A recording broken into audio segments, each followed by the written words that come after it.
Waalaikumsalam warahmatullahi wabarakatuh.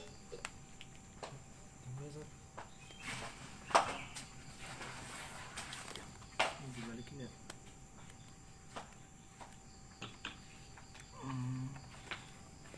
Fathun.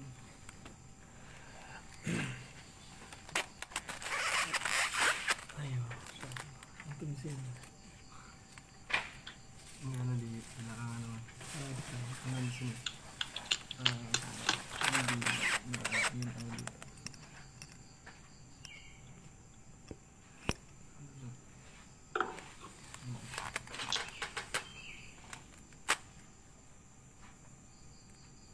Kita mulai ini. Bentar dulu,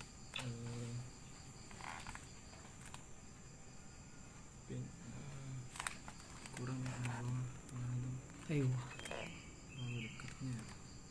Betul.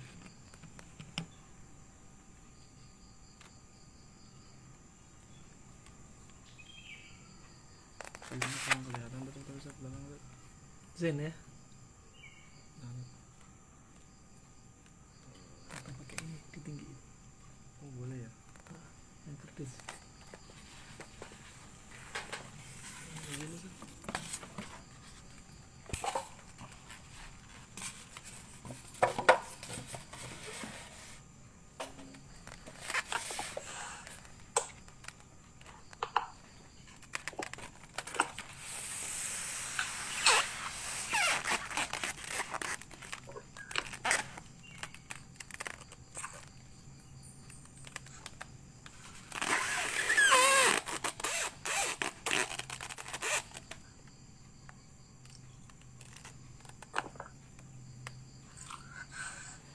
Baik,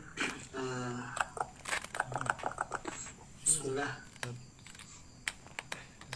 Suaranya jelas ya? Suara jelas banget.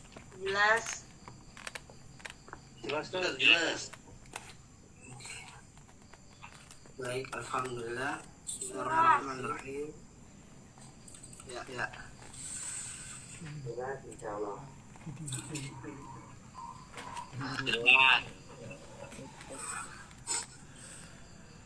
Bismillahirrahmanirrahim. Assalamualaikum warahmatullahi wabarakatuh.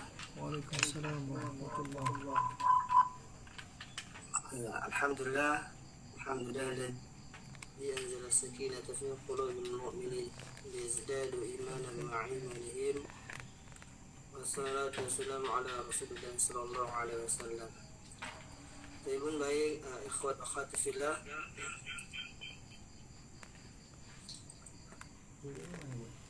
Alhamdulillah guru kita sudah bersama-sama kita ya. Alhamdulillah ada Ustaz Rahman Dani.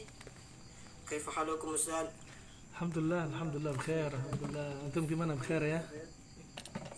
Alhamdulillah ana bkhair. Mudah-mudahan antum selalu dalam keadaan sehat walafiat. Amin ya rabbal alamin. Begitu pula antum sekalian para mahasiswa dan mahasiswi yang dirahmati Allah, mudah-mudahan kita senantiasa dalam keadaan sehat walafiat. Baiklah, sama-sama sudah kita ketahui bahwa malam ini kita akan masuk di sesi yang pertama atau pertemuan yang pertama untuk memahami sejarah tib Nabawi dan pengobatan klasik. Mudah-mudahan kita dapat memahami materi pada kesempatan malam ini tentu dengan hati yang benar-benar siap untuk menerima pemaparan yang akan disampaikan oleh guru kita Ustaz Abdul Rahman Dani. Gimana Ustaz? Sudah siap Ustaz? Baik, bismillah. Kita mulai. Baik, alhamdulillah. Baik ikhwan sekalian, Allahumma anfa'na bima 'allamtana wa 'allimna ma yanfa'una wa zidna 'ilma. Amin ya rabbal alamin. Kepada Ustaz Abdul Rahman Dani kami persilakan. Bismillahirrahmanirrahim. Assalamualaikum warahmatullahi wabarakatuh.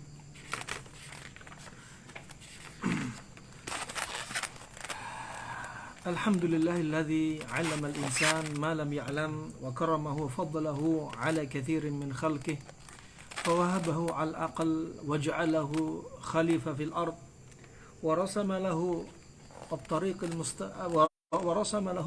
المستقيم والمنهاج القويم طبق نظام وسنن هذا القول العظيم ليتم لهذا الإنسان إظهار أسرار هذا الكون وإبراز منافعه وفوائده التي أودعها الله فيه للبشر وأشهد أن لا إله إلا الله وحده لا شريك له وأشهد أن محمدا عبد الله ورسوله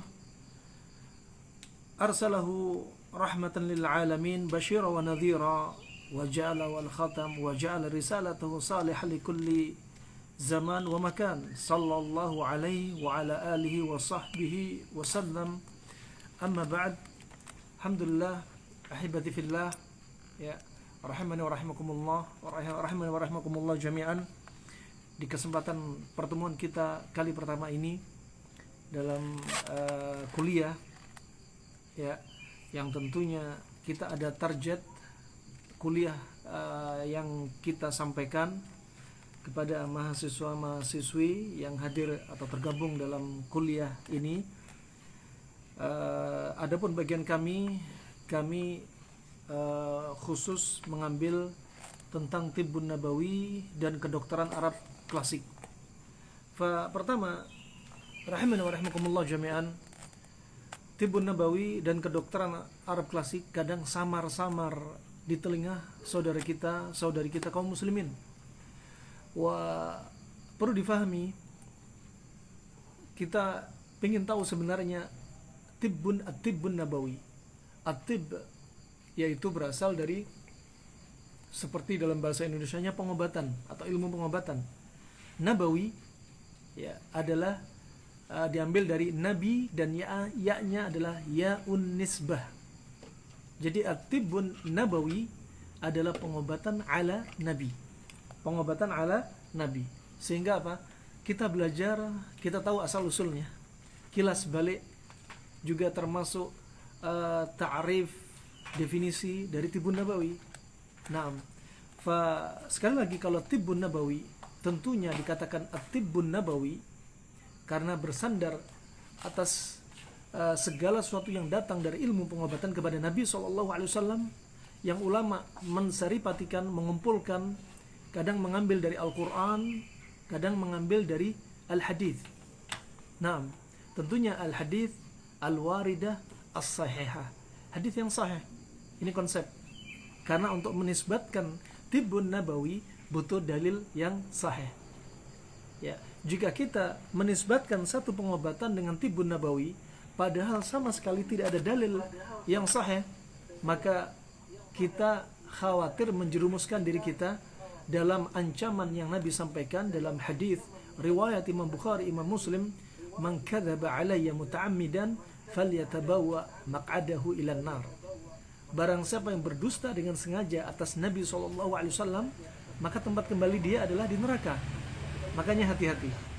Nah, yang sebenarnya lafaz hadis ini sebelumnya, ya, berdusta kepada selainku tidak seperti berdusta atasku, yaitu atas Nabi Muhammad SAW.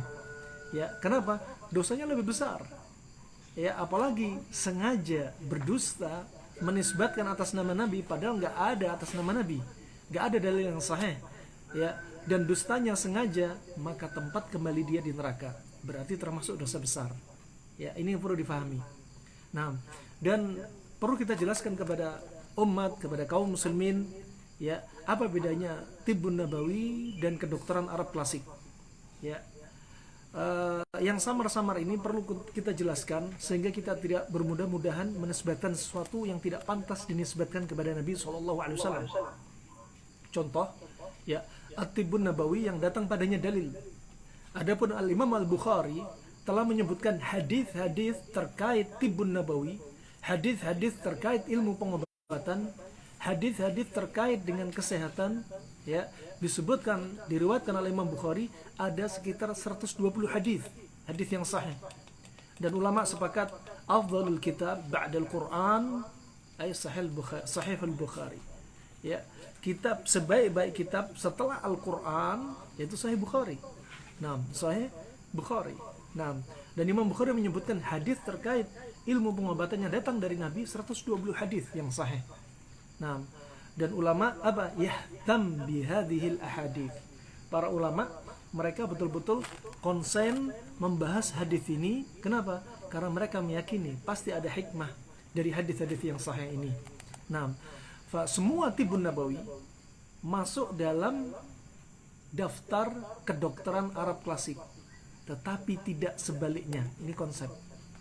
Ya, semua Tibbun Nabawi masuk ke dalam kedokteran Arab klasik, tetapi nggak semua kedokteran Arab klasik itu adalah Tibbun Nabawi. Nah, contoh ya, seperti bekam masuk dalam Tibbun Nabawi ya, dengan sanad yang begitu banyak. Dan fasdu dari pendapat yang paling sahih, dia bukanlah masuk Tibbun Nabawi dan dia murni termasuk kedokteran Arab klasik. Bahkan fasdu ada sejak zaman Fir'aun. Nah, sudah ada sejak zaman Fir'aun. Tetapi Nabi SAW ya tidak melakukan, dan Nabi SAW ya tidak memerintah dengan lisannya atau mempraktekkan pada dirinya sendiri tentang fasdu. Nah, sehingga tidak sabit. Adapun yang melakukan fasdu adalah Al-Harith bin Kaldah, dokter yang hidup di zaman Nabi SAW. Ketika memfasdu seperti Sa'ad bin Abi Waqqas dan yang selainnya dari para sahabat radhiyallahu anhum ajma'in, dan ini bukan termasuk sunnah. Karena itu apa? Ijtihad dan ilmunya Al-Harith bin Kaldah. Ya, bukan termasuk ikrarnya Nabi, bukan fi'ilnya Nabi, bukan qaulnya Nabi sallallahu alaihi wasallam. Nah, maka ini perlu difahami. Tetapi bukan berarti yang tidak dilakukan Nabi itu diharamkan atau dimakruhkan atau dilarang. Kenapa? Karena ilmu pengobatan ya lain, bukan seperti apa? Bukan seperti amalan-amalan ibadah, seperti pengobatan fasdu ya. Apakah dia nggak datang dari Nabi SAW tapi kemudian dilarang? Enggak. Karena dia masuk ke umuman hadis. Tatkala waktu itu seorang sahabat bertanya kepada Nabi SAW tentang urusan dunia, maka Nabi berkata, antum a'lam bi umuri dunyakum. Ya, kalian lebih paham tentang urusan dunia kalian, termasuk dunia pengobatan. Nah, adapun urusan dalil, urusan agama kembali kepada Nabi SAW. Adapun pengobatan yang datang dari Nabi SAW, jika datang thabit dari Nabi yang disebutkan Nabi, maka pengobatan tersebut adalah pengobatan yang merupakan wahyu, ya, yaitu ilahi. Nah, makanya Ibnu Qayyim telah berkata sebagaimana dalam Zadul Ma'ad fi Hadi Khairil Ibad, dia mengatakan at-tibbun nabawi laisa kasairit tibb wa huwa mutayaqqanun qat'iyyun wa li'annahu yasdur min al-akhbar al-ilahi. Tibbun nabawi itu adalah pengobatan yang tidak ada yang menyamai dari semua pengobatan. Mau dari zaman Adam alaihissalam sampai hari kiamat nanti nggak ada yang nyamai pengobatan Nabi SAW. Kenapa? Karena dia pengobatan yang mutayaqqanun qat'iyyun. Ya, dia meyakinkan dan pasti. Kenapa? Sumbernya dari wahyu. Nah, fa ini rahmanakumullah jami'an. Dan Nabi sebagai penutup para nabi. Ya, Nabi sebagai penutup para nabi dan para rasul, dan dia menyempurnakan syariat. Ya, sebagaimana dalam surat Al-Maidah, ya, sebagaimana dalam surat Al-Maidah ayat yang ketiga, al-yawma akmaltu lakum dinakum, ya, menunjukkan bahwasanya agama ini telah disempurnakan oleh Allah Subhanahu wa taala. Ya, yang kata Umar bin Khattab, ayat ini turun pada hari Jumat di sore hari, di hari Arafah, ya. Dan ayat ini sebagai apa? Sebagai tanda sempurnanya syariat ini. Kata Muhammad bin Muflih, termasuk dengan Tibbun Nabawi ini masuk dalam konteks ayat ini. Al-yawma akmaltu lakum dinakum. Ya, berarti Tibbun Nabawi masuk dalam konteks ayat ini. Nah, Tibbun Nabawi juga termasuk ilmu syar'i. Ya, makanya Tibbun Nabawi jika thabit dari Nabi SAW dalilnya, dia juga masuk dalam konteks hadis, ya. Sebagaimana Nabi SAW telah bersabda, man salaka tariqan yaltamisu fihi ilman sahalallahu lahu bihi tariqan ilal jannah. Barang siapa dalam hidupnya dia menempuh ilmu, ya, Allah akan mudahkan dia jalan menuju surga. Termasuk ilmu dari cabang-cabang ilmu yang dibawa Nabi, termasuk tibbun nabawi. Ini rahimakumullah jami'an, ya. Maka kalau ada yang bertanya, ngapain sih kalian belajar tibbun nabawi? Memangnya dapat pahala? Ngapain belajar tibbun nabawi? Memangnya bisa memasukkan ke surga? Ngapain belajar tibbun nabawi? Mau diajari bikin resep? Ya. Mau ngapain belajar tibbun nabawi? Memangnya bermanfaat untuk manusia? Subhanallah, ajaib, ya. Ulama dulu sangat perhatian dengan masalah kesehatan. Bahkan Imam Syafi'i telah berwasiat, sebagaimana dalam adab Syafi'i, Imam Syafi'i telah berwasiat, la taskunanna fil bilad, la taskunanna baladan laisa fihi alim yuftik an dinik wa laisa fihi tabib yumbiuka an amri badanik. Janganlah Anda tinggal di satu negeri, ya, yang di negeri itu nggak ada seorang alim pun yang berfatwa tentang agama Anda, dan nggak ada seorang tabib pun yang berfatwa tentang urusan badan Anda, kondisi badan Anda. Nah, ini rahimakumullah jami'an Imam Syafi'i. Nah, sekarang masya Allah di zaman kita, alhamdulillah biiznillah, para dai banyak, orang alim banyak, para ulama juga banyak, ya, para tabib ahli juga banyak, dokter juga banyak. Kalau kita nggak mengambil ilmu dari mereka yang sumbernya banyak, amat sangat disayangkan, amat sangat disesali, ya. Yang naas juga, mereka banyak, kita belajar tapi kita nggak mengamalkannya, justru akan menjadi apa? Hujjatun alaina, kita akan dituntut yaumul qiyamah, ya. Belajar termasuk belajar tibbun nabawi, ya, belajar ilmu agama, cabang-cabang agama, ya, termasuk terkait kesehatan tibbun nabawi, tapi kita nggak mengamalkannya, ya. Nanti apa? Akan jadi hujjah bagi kita. Nah, kita akan dituntut yaumul qiyamah, hujjatun alaina wala hujjatun lana, kalau kita nggak mengamalkannya. Barakallahu fikum. Ini rahimakumullah jami'an. Makanya Ibnu Qayyim mengatakan tibbun nabawi nggak seperti ilmu pengobatan yang lain yang manapun juga. Kenapa? Karena dia meyakinkan dan pasti karena sumbernya dari wahyu. Barakallahu fikum.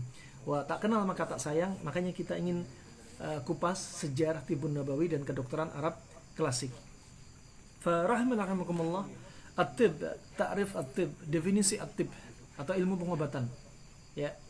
Definisinya sebagaimana disebutkan dalam Al-Qamus jilid 1 halaman 100, ya, huwa ilajul jismi wan nafsi warruqa was-sihr. Ya, dia adalah obat bagi tubuh, obat bagi jiwa, ya, dan termasuk ruqyah dan juga termasuk obat dari sihir. Ya, ini keumuman tentang definisi at-tib, yaitu ilmu pengobatan. Jadi dari sisi pengobatan klasik, at-tib yaitu apa? Ngobatin fisik dan jiwa. Ngobatin fisik dan jiwa termasuk apa? Mengobati kasus non medis. Inilah tibbun nabawi ternyata sebagai terapi kasus medis dan non medis. Nah, jadi dua hal ini diperhatikan. Enggak dari sisi fisik saja, dari sisi medis saja, tapi non medis dilalaikan. Enggak. Ya. Karena ada dalam Islam nanti pembahasan tentang kasus sihir, tentang juga kasus kesurupan, ya, kasus subhanallah kena ain, ya, dari efek dari pandangan mata yang berbahaya. Itu semua dibahas. Nah, yang kedokteran selainnya nggak bahas, tapi kedokteran Islam sudah membahas. Kenapa? Karena dari wahyu. Barakallahu fikum. Adapun Jalinus, ya, memberikan definisi Jalinus, ya, termasuk dokter Yunani Romawi setelah Hippocrates, dan ada yang mengatakan bahwasan Jalinus atau Jalan dia ada di masa Nabi Isa alaihissalam. Nah, bahwasanya dia mendefinisikan at-tib adalah bi annahu hifdzus sihha wa izalatul illah, ya, bahwasanya dia adalah menjaga kesehatan dan menghilangkan penyakit. Waqil, kemudian ada yang mengatakan huwa daf'ud da' wajtinabih. Dia adalah apa? Yaitu menangkal penyakit dan menjauhkannya. Ya, sebagaimana disebutkan dalam Miftah as-Siyadah wa Misbah as-Sa'adah fi Mawdu'atil Hulum jilid 1 halaman 326. Sekali lagi, ya, tentunya tugas mahasiswa ya, mencatat juga referensi dicatat. Nah, ya, sebagai bekal bagi Anda ketika Anda menerapi umat sekaligus Anda berdakwah. Anda ada sumber yang jelas. Nah, bukan katanya dan katanya. Nah, wah ini rahimakumullah jami'an. Sehingga Tibbun Nabawi nggak bisa diremehkan. Ya, kedokteran Arab klasik juga sumbernya juga jelas. Kenapa? Ulama Islam dari masa silam, ya, mereka sudah membahas, ya, meneliti melalui tajrubah, nah, dan sumber-sumber mereka pun melalui kitab-kitab yang sebelumnya dan sebelumnya turun menurun, seperti tongkat estafet yang sampai kita dapatkan detik ini, kitab mereka masih ada di zaman ini. Tentunya mereka menulis kitab tidak lain niatnya hanyalah diantaranya apa? Itu maslahat untuk umat, dan kitab mereka bisa sampai kepada kita, dibaca oleh kita, diterjemahkan, dirasakan hasilnya dan diaplikasikan. Ini sebagai apa? Pintu jariah bagi mereka para muallif. Kemudian rahmatullah jami'an, bahwasanya At-Tibbun Nabawi, nah, mereka menyebutkan ada furu'nya, cabang-cabangnya banyak.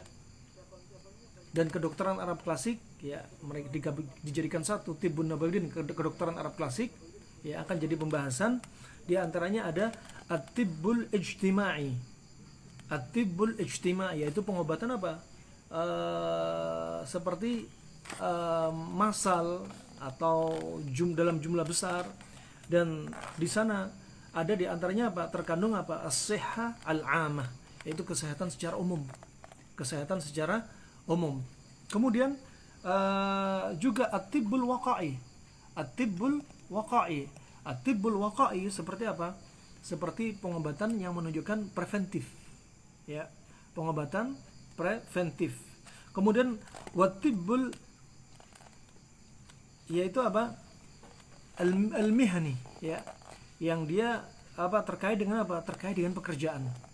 Ya, pengobatan juga terkait dengan pekerjaan. Juga ada tibbur riyadhah, pengobatan dari gerakan-gerakan. Ya, kalau di zaman sekarang ada gerakan atau senam untuk membebaskan darah, di zaman silam juga sudah ada. Ya, tibbur riyadhah, pengobatan dengan apa? Gerakan anggota tubuh. Makanya mereka membahas di antara manfaat sholat, gerakan sholat, ya, ada yang membahas seperti Ibnu Qayyim dari takbir sampai kemudian ruku, sujud sampai tasyahud, ya.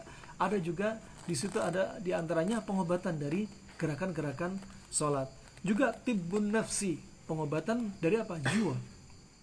Nah, bahkan ulama Islam sudah membahas, ya, psikiater di masa silam sudah ada dari ulama Islam. Nah, kemudian at-tibbu al-aqli, yaitu pengobatan akal.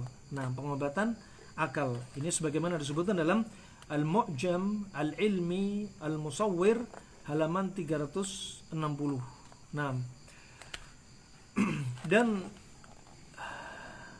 semua terkait dengan badan, karena ilmu pengobatan bisa menjadi ilmu yang darurat dalam syariat.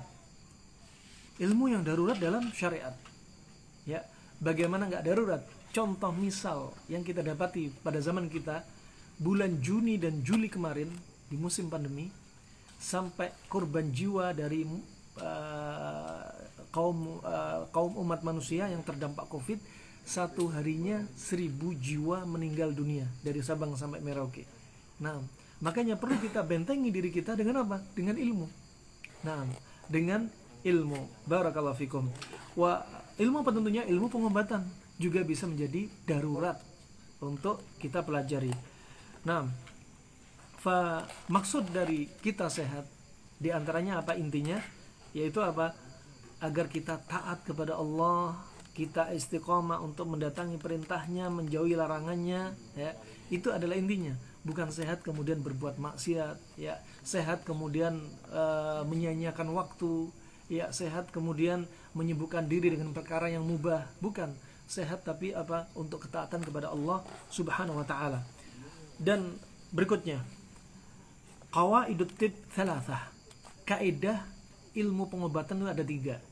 Sebagaimana disebutkan Ibnu Qayyim rahimahullah, ya, dalam At-Tibbun Nabawi, ya, yang sebenarnya Tibbun Nabawi, Ibnu Qayyim tidak mengarang Tibbun Nabawi secara khusus. Tetapi apa? diambil kitab Tibbun Nabawi Ibnu Qayyim dari apa? Zadul Ma'ad fi Hadi Khairil Ibad yang dalam jilid sekarang, yaitu jilid yang keempat. Diambil, dijadikan kitab yang tersendiri. Ya, pada halaman 66 beliau menyebutkan qawaidut tib thalathah. Kaidah ilmu pengobatan ada 3. Ya. Ya, dia mengambil apa? Mengambil dari Al-Qur'an. Yang pertama apa? Hifdzus sihah, menjaga kesehatan. Kalau kita bilang Tibbun Nabawi, ya, mereka mengambil apa? Menyimpulkan dari ayat.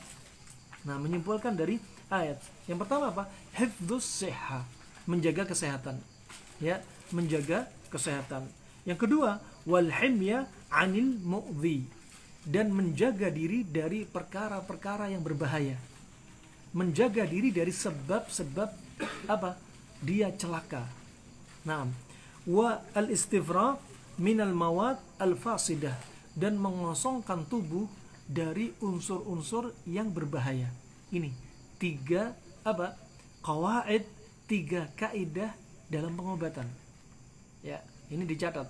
Nah, 3 kaidah dalam pengobatan. Dan mereka seperti Ibnu Qayyim mengambil isyarat dari Al-Qur'an. Kaidah ini diambil apa? Ada isyarat dari Al-Qur'an, seperti firman Allah, ya, dalam surat Al-Baqarah ayat 184. Anda catat, ya.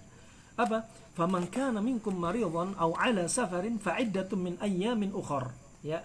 Barang siapa, ya, dari Anda ada yang sakit atau dalam keadaan safar, hendaknya puasa diganti dengan hari yang lain. Kenapa demikian? Karena orang sakit kalau puasa, khawatir dia bakal tambah sakit. Berarti apa? Makanya jangan puasa. Untuk apa? Menjaga diri biar nggak tambah parah. Ini diantaranya mengambil dari ayat. Makanya Tibbun Nabawi sumbernya apa? Diambil dari Al-Quran, diambil dari Al-Hadith. Nah, juga diantaranya firman Allah juga apa? Wala taqtulu anfusakum, jangan bunuh diri kalian. Ayat yang pertama tadi masuk dalam kategori hifdzus sihah, menjaga kesehatan.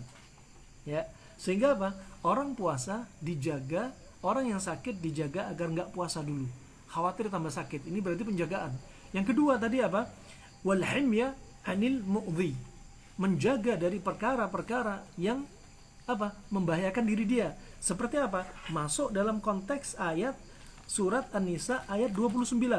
Ya, wala taqtulu anfusakum, jangan bunuh diri kalian. Berarti apa? Penjagaan diri dari perkara yang membahayakan, al-mu'dhi. Contoh di zaman kita seperti kasus rokok. Ya. Sebelumnya hukum rokok mubah, kemudian naik menjadi makruh setelah penelitian para dokter dan ahlinya. Kemudian naik menjadi haram setelah mereka menyimpulkan bahwasanya rokok membunuh. Ya, sehingga untuk pabrik rokok tetap melancarkan jual beli rokoknya harus dipasang gambar yang menakutkan. Ya, awas rokok membunuhmu, awas rokok bikin kanker, awas rokok bikin impoten, awas rokok bikin darah tinggi, awas rokok bikin keguguran, awas rokok ya buat impotensi, awas, dan seterusnya. Nah, fa ini kalau dalam Islam berarti apa? Konsep kedua dipakai, al-himya 'anil mu'dhi, jelas dijauhi. Gak mungkin menjual sesuatu yang jelas-jelas di situ ada bahaya. Dalam konsep Islam gak dipakai yang seperti ini. Kalau bahaya sudah berhenti, jangan tetap dijual. Nah, wah ini konsep. Kalau ada yang bilang mana dalilnya, dalam Al-Quran gak ada, dalam hadis juga ada istilah rokok. Ya, dalam ilmu fikih kita pakai dalil namanya apa? Dengan menggunakan cara istishab, yaitu apa? Menggeret dalil. Contoh firman Allah, yaitu yang kita sebutkan tadi dari surat Al-Baqarah, ya, ayat 29, wala taqtulu anfusakum, jangan bunuh diri kalian. Di sini dari pendapat penelitian para dokter berarti apa? Rokok membunuh berarti apa? Digeret.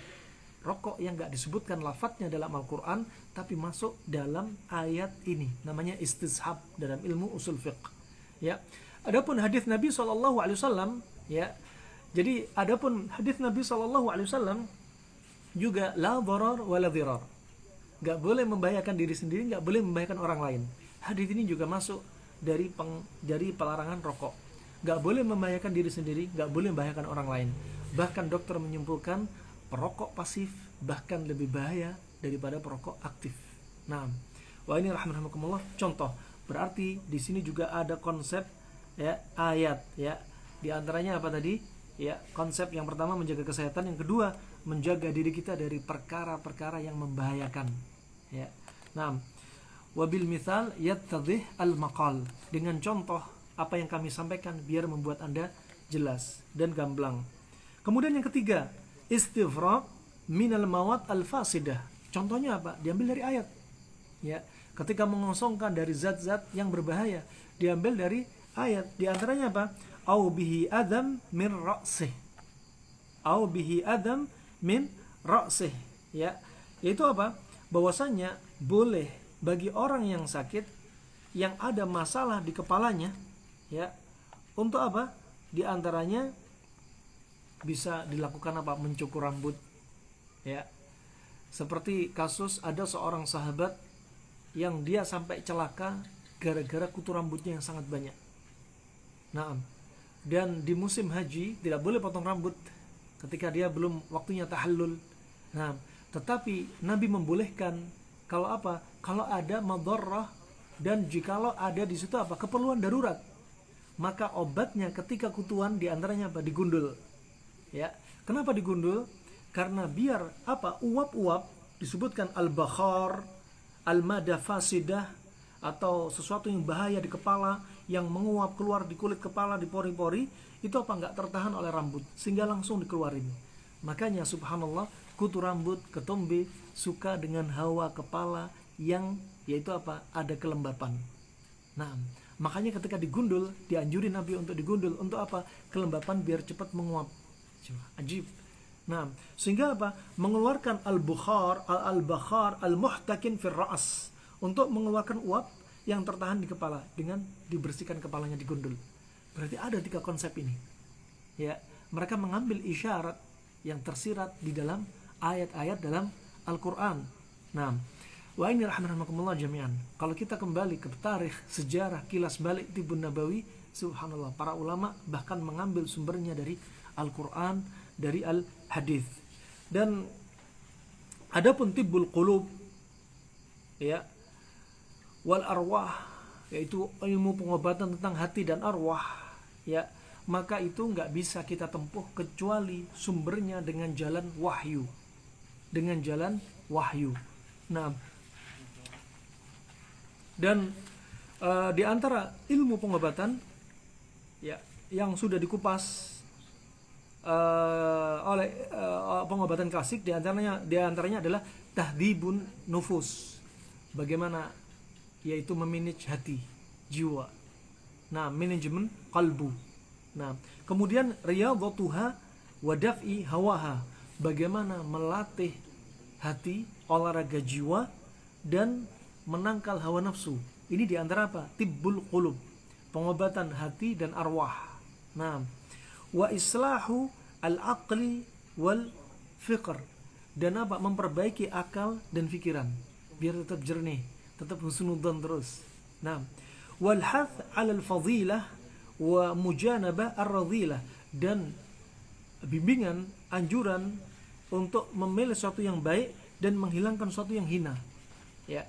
Wal khalq ad-dani wal kidhib wal hikd wa salamatis sadr min al-hasad wal ghash wal nifaq wa 'ishq al-hawa wal majnun wa syarrihi an-nufus. Alhasil di sini apa? Di antaranya mengobati apa? Akhlak yang rendah. Seperti apa? Suka berdusta, suka hasad, ya, dan suka menipu, nifaq, dan isyq itu seperti asyik. Ada cinta yang disertai nafsu di situ. Makanya nggak sabit, kita nggak boleh saya asyik dengan Allah, itu nggak boleh. Ya, kalau saya cinta Allah lain halnya. Kalau asyik atau isyq itu cinta disertai dengan syahwat. Nah, makanya ini isyq ini perlu diobatin. Nah, barakallahu fikum. Wa tibbul qulub, ya, pengobatan hati. Ya, tadi ada pengobatan fisik dan pengobatan hati itu apa?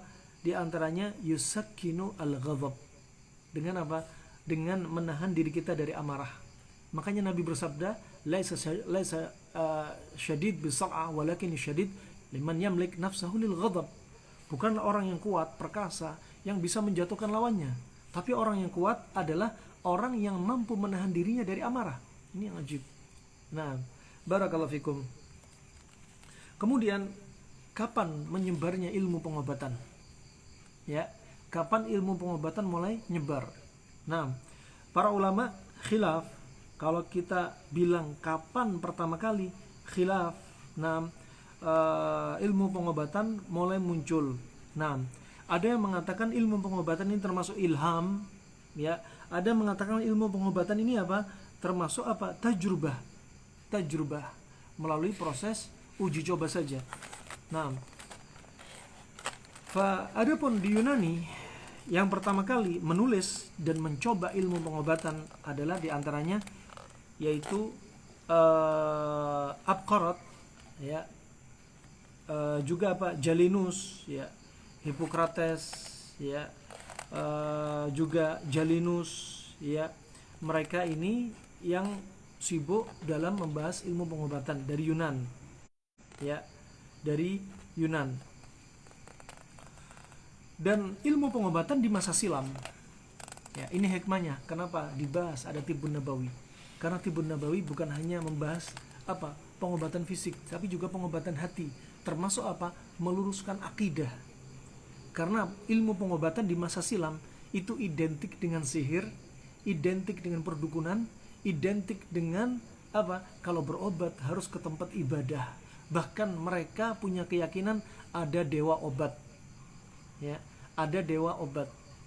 Maka dari itu Tibbun Nabawi ini betul-betul apa? Bukan hanya mengobatin fisik, tapi juga hati, meluruskan akidah mereka terkait dengan pengobatan. Ya, perlu diingat ada 4 hal yang sangat penting terkait sehat dan sakit. Pertama yang kita lihat adalah al-marad. Al-marad yaitu penyakitnya. Kita lihat penyakit fisik, ya, atau jiwa, medis atau non medis. Ya, itu perlu kita tegakkan sebelum menegakkan diagnosa.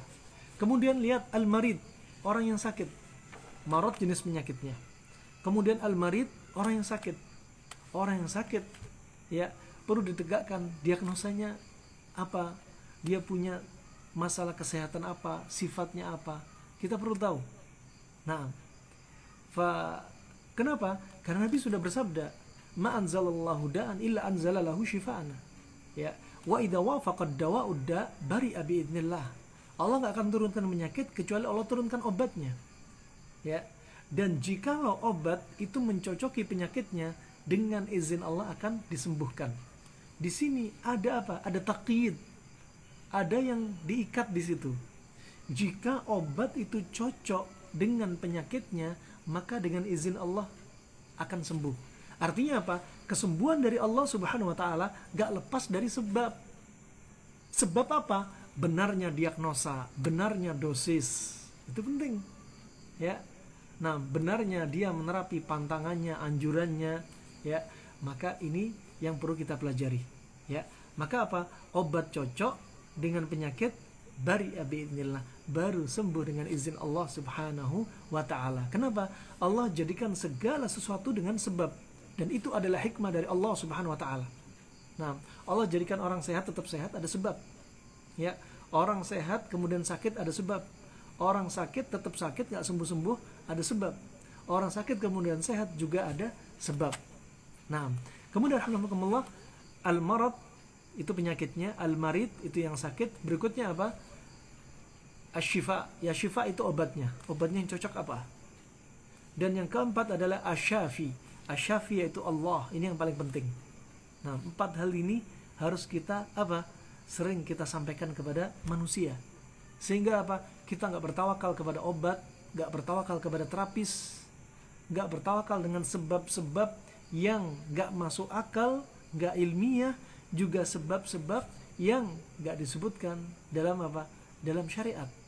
Nah, oleh karena itu rahimakumullah, ya, sebab itu sebab apa? Ima sebab kauni atau sebab syar'i. Sebab kauni disebutkan Allah dan Rasulnya. Sebab kauni, ya, itu sebab yang alami, sesuai proses alam dan masuk akal dan tajrubah, sudah teruji coba.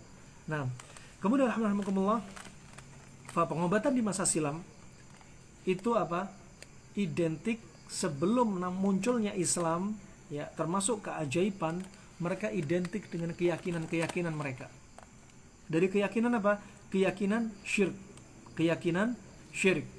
Wah, mereka, pengobatan mereka apalagi dari Babilonia, ya, dari Kaldanin, dari India, dari Jepang, dari Cina, dari Yunan, dari orang-orang Israeliyin, dari Romawi, dari Persia, dari Mesir, ya, seperti dari zaman Fir'aun, ya, kemudian dari Arab, ya. Ini semua mereka nggak lepas dari apa? Cara-cara dua pengobatan. Ini pengobatan klasik di masa silam. Sejarah pengobatan Arab klasik dan pengobatan klasik selain Arab di masa silam kembali kepada dua hal, dua cara. Anda catat, ya. Yang pertama adalah, yaitu cara yang pertama, mereka menggunakan al-ilaj bil kahanah, pengobatan dengan perdukunan, ya. Wal arrafah, ya. Arrafah seperti misalkan di zaman sekarang, ya, kalau ada orang sakit datang kepada orang pintar, julukannya orang pintar padahal dukun, ya. Kalau dia sakit, tanya dulu, ada pasien sakit, ditanya dulu, kemudian dia beralasan masuk kamar, biarkan saya sholat 2 rakaat. Setelah sholat 2 rakaat, dia mendapatkan resep dari penyakit dia. Ini juga termasuk arrafah, ya. Arrafah bukan hanya untuk mencari benda yang hilang, tapi apa? Ingin tahu resep dari pasien yang datang kepada dia. Ini juga termasuk kesyirikan. Kenapa?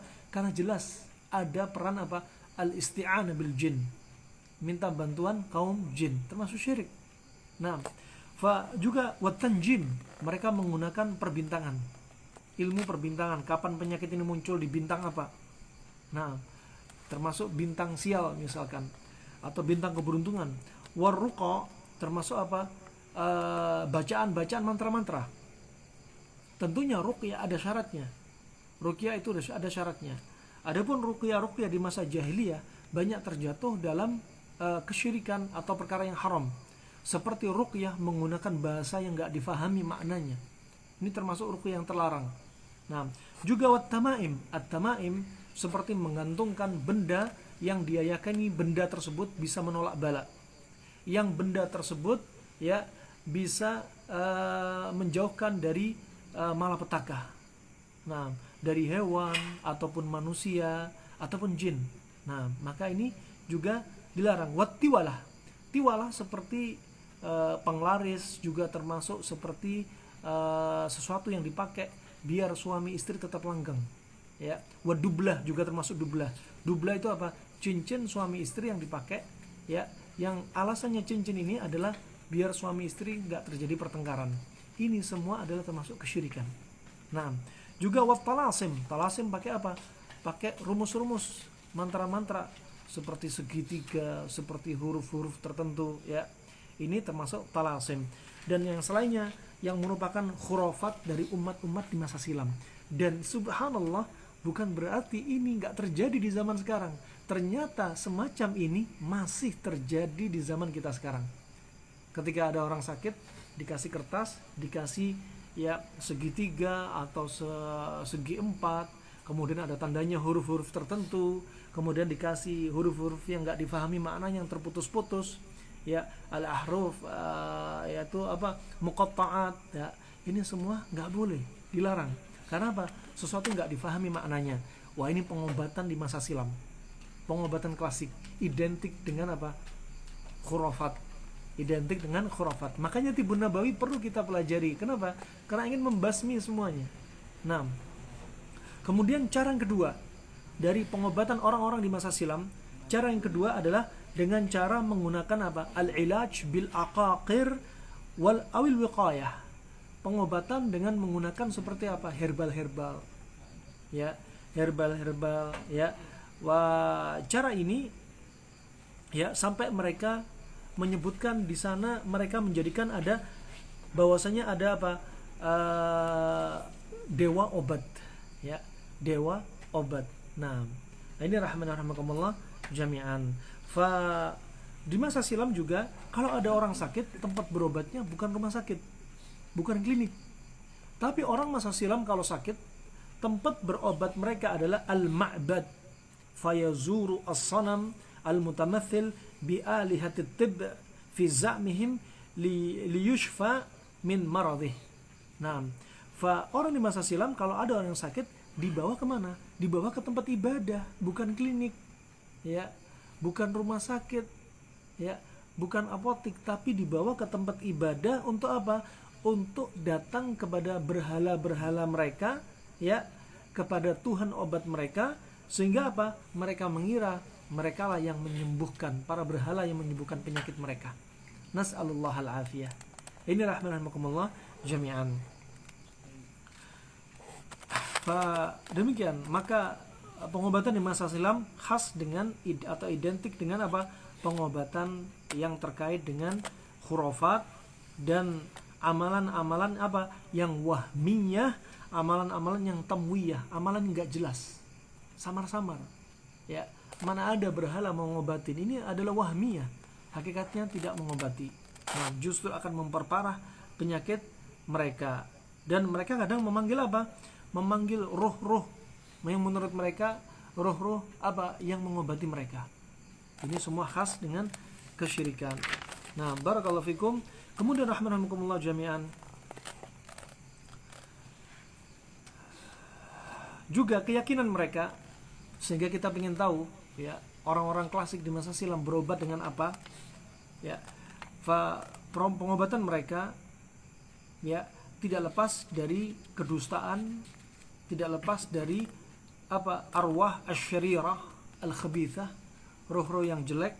Nah, dan cara ini cara yang ditempuh orang Arab sebelum masuk Islam, sebelum datang Islam yang dibawa Nabi SAW, ya, mereka condong ke arah yaitu apa?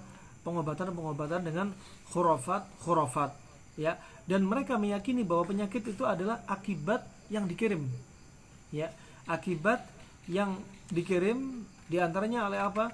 Oleh roh-roh, ya, roh-roh yang jahat. Makanya berobatnya ke siapa? Berobatnya adalah kepada orang-orang rijaluddin, orang-orang yaitu alimnya mereka, orang alimnya mereka. Seperti, ya, misalkan ada kasus yang murni orang misalkan patah tulang, ya, atau ada masalah patah tulang misalkan, langsung mereka dibawa ke siapa? Rijaluddin, tokoh-tokoh ulama mereka.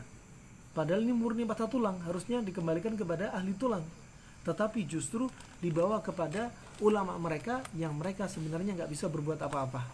Nah, ini rahmanakumullah jami'an. Pengobatan di masa silam adalah pengobatan yang khas dengan khurafat, tidak masuk akal, menyelisih pengobatan syar'i dan juga pengobatan dari sebab kauni. Contohnya apa?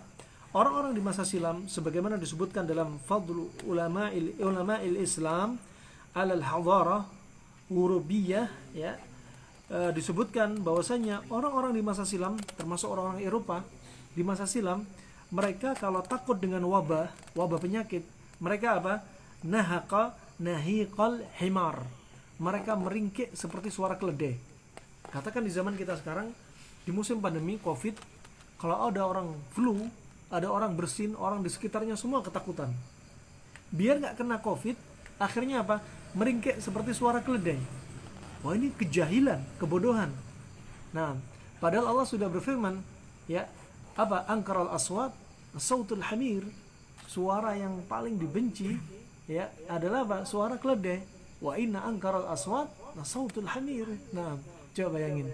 Dan mereka justru meringkik seperti suara keledai. Padahal meniru hewan nggak boleh. Meniru suara hewan nggak boleh. Plus sedangkan suara hewan ini hewan yang paling dibenci suaranya oleh Allah Subhanahu Wa Taala. Nah, ini rahimahumullah. Ya, orang jahil. Ini mengambil sebab la syar'i wala kauni. Syar'i nggak ada dalilnya, kauni nggak masuk akal. Ngapain menolak wabah harus meringkik seperti suara keledai? Ya. Nah, yang berikutnya juga orang-orang di masa silam, ya, kalau takut dengan kegilaan, ya, jika khawatir gila, khawatir psikosomatik berlanjut kepada schizofren, apa yang mereka lakukan? Latahu bil aqdar wa 'allaqu alaihi idhamul mautah. Ya, Kalau takut kena gangguan jiwa, apa yang mereka lakukan? Permisi, di wajahnya dipukul-pukul dengan apa? Sesuatu yang najis. Kemudian di lehernya pakai kalung dari tulang-tulang hewan. Subhanallah. Padahal dua hal yang subhanallah kotor sekali dan dibenci Nabi SAW. Nah, ini rahimani wa rahimakumullah jami'an. Dan kemudian dari teori klasik, mereka menggunakan, terutama Arab klasik, mereka menggunakan cara metodologi pengobatan mereka dengan apa? Isti'mal al-adwiyah al-mufradah minan nabatat minal hayawanat wal miyah wal ma'daniyah wal kibritiyah wa ghairiha bitariqil ghidha aw syarab. Ini pengobatan di masa silam, simple.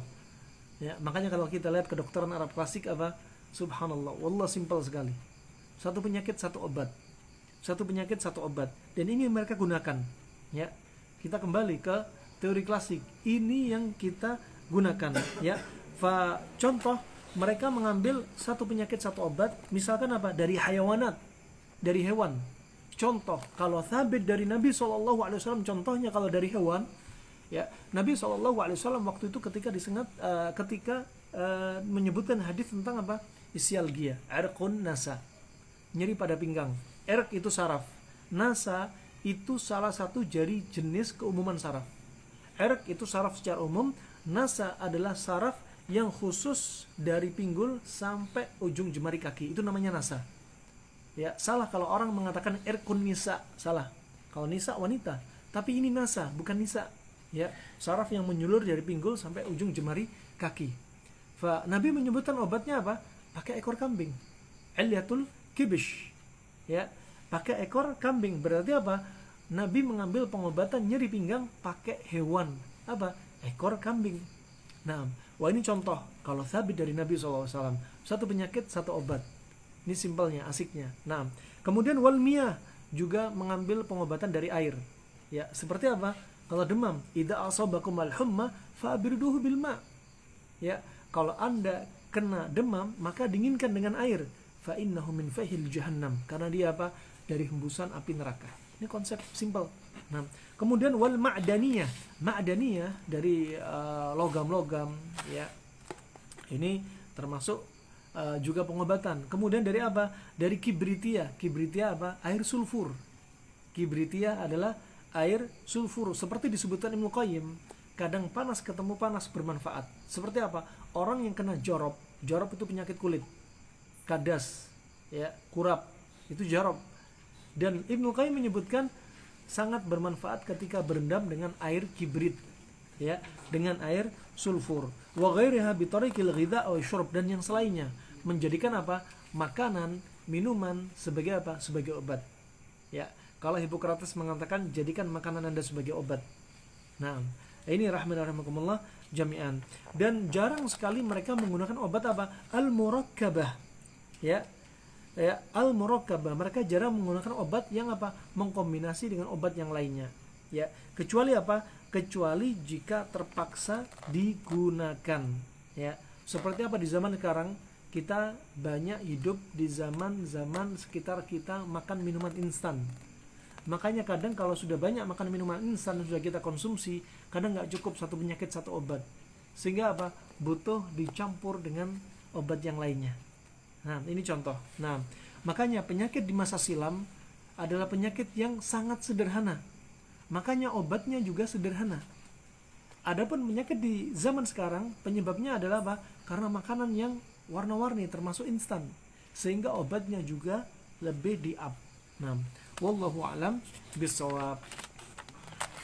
Dan juga pengobatan di masa silam, ya, pengobatan di masa silam yang jadi acuan dari ulama-ulama Islam, ya, mereka tak kalah dengan pengobatan Eropa atau pengobatan Barat, ya, seperti orang-orang di masa silam. Mereka mengambil ilmu pengobatan dari Arab seperti dari Ibnu Sina, Ibnu Nafis, ya, dan yang selain mereka. Nah, Pengobatan di masa silam juga selain khurafat, selain terkait dengan kesyirikan, juga terkait dengan kejahilan. Ya, seperti apa contohnya? Mereka menggunakan diantaranya al-aqaqir al-karihah, ya, seperti herbal atau makanan yang dikonsumsi oleh mereka dengan apa? Dengan sesuatu yang nggak pantas untuk dikonsumsi bagi umat Islam. Seperti mereka menjadikan tulang itu apa? Dijadikan serbuk kemudian dikonsumsi. Ya, padahal kita tidak dianjurkan untuk mengkonsumsi tulang. Dan tulang itu adalah makanan min ikhwanina minal jin, adalah makanan bagi saudara kita dari kalangan jin. Ya, sedangkan mereka di masa jahiliyah sebelum Islam, tulang itu ditumbuk kemudian dikonsumsi. Ya, maka ini termasuk apa? Sesuatu yang dibenci. Ya, kemudian juga mereka menggunakan apa? Abwal hayawanat wal insan. Mereka menjadikan kencing hewan dan kencing manusia sebagai obat. Dengan dalil resep awet muda adalah meminum kencing hewan atau kencing pasangannya sendiri. Ini kejahilan. Ya. Adapun dalam Islam, kencing yang boleh diminum hanya satu, yaitu kencingnya unta saja, yang sabit termasuk dalam jadwal tibbun nabawi. Masuk dalam jadwal tibbun nabawi. Nah,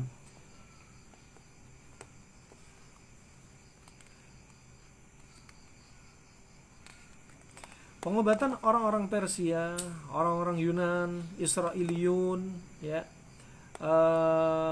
mereka punya ciri khas masing-masing. Seperti orang Persia di masa silam, pengobatan klasik, ya, pengobatan mereka bercampur dengan pengobatan Yunani, India, dan Mesir. Nah, India dan Mesir. Dan yang mengambil dari Persia adalah dokter yang ada di zaman Nabi, termasuk Al-Harith bin Kaldah. Ya, sampai disebutkan Al-Hafidz Ibnu Hajar dalam Al-Isabah, akhirnya dia masuk Islam. Kemudian adapun pengobatan orang-orang Israiliyun, ya, mereka berobatnya apa? Kepada para ulama-ulama orang-orang Yahudi, ya. Dan mereka tidak kenal dengan istilah tasyrih, yaitu apa? Ilmu bedah. Kenapa? Karena menurut mereka haram. Ini kilas balik dari kedokteran klasik, ya, yang ada di zaman itu. Kemudian adapun pengobatan India klasik, ya, sering mereka menggunakan apa? Tausiyat sihiyah. Sering ada tausiah tentang kesehatan, ya, di antaranya dari apa? Dari pantangan, dari makanan, juga ma'daniyah, dari logam-logam, juga dari hewan-hewan yang dijadikan herbal, ya. Dan mereka menggunakan apa? Al-jaraha li fathil batan wa ilaji sudat wa taftid al-janin.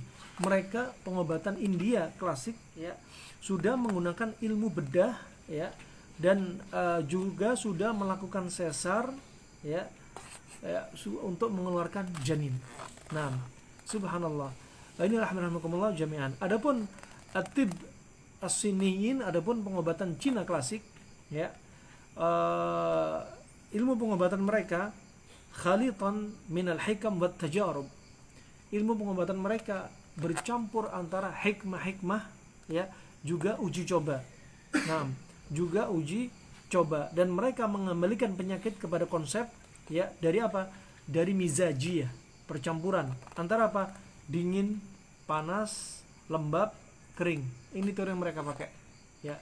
Adapun Abu Abdullah Al-Mazari, ya, dia menyebutkan bahwasanya penyakit itu madiyah karena makanan terbagi menjadi dua, yaitu apa? Imtilaiyah yang menumpuk dan mizajiyah yang bercampur.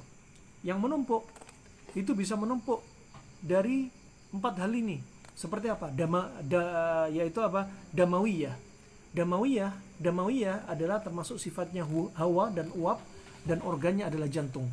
Kemudian yang berikutnya sofrawiyah, dia api dan organnya adalah yaitu liver, atau hati.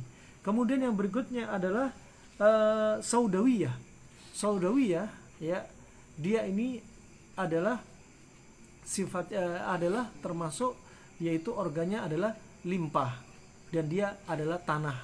Kemudian balghamiyah Balghamiyah adalah air, dahak, lendir, dan organnya adalah otak. Ini pembahasan Arab klasik ya yang disebutkan Abu Abdillah Al-Mazari. Nah, dan tidak jauh dari konsep Yunani. Adapun penyakit yang karena mizajiyah ya, karena 4, dingin, ya, panas, lembab, kering, seperti dalam teori Cina yang disebutkan. Kadang ada kesamaan antara teori Arab klasik dan Cina klasik. Nah, kemudian rahmatullah, mayoritas pengobatan Arab klasik ya, mayoritasnya yang khas terkenal dengan al-hijamah, bekam. Kemudian fasdu. Ini terkenal karena fasdu mereka sebutkan murni dari Arab ya, terutama dari Mesir. Kemudian kay ya, al-kay. Kay hukumnya sengatan besi panas. Awalnya hukumnya makruh. Ya, tetapi apa? Akhirul ilaj kay, dan Nabi pernah melakukan kay kepada sahabat. Nah, ini menunjukkan apa? Akhirnya boleh. Nah, juga apa? Al-kamat. Ya, al-kamat ya, al-kamat yaitu apa di antaranya seperti mengkompres. Nah, kemudian wabatar al-adwi al-fasid, kemudian amputasi organ yang rusak. Berarti pengobatan Arab klasik sudah mutaakhir di zamannya.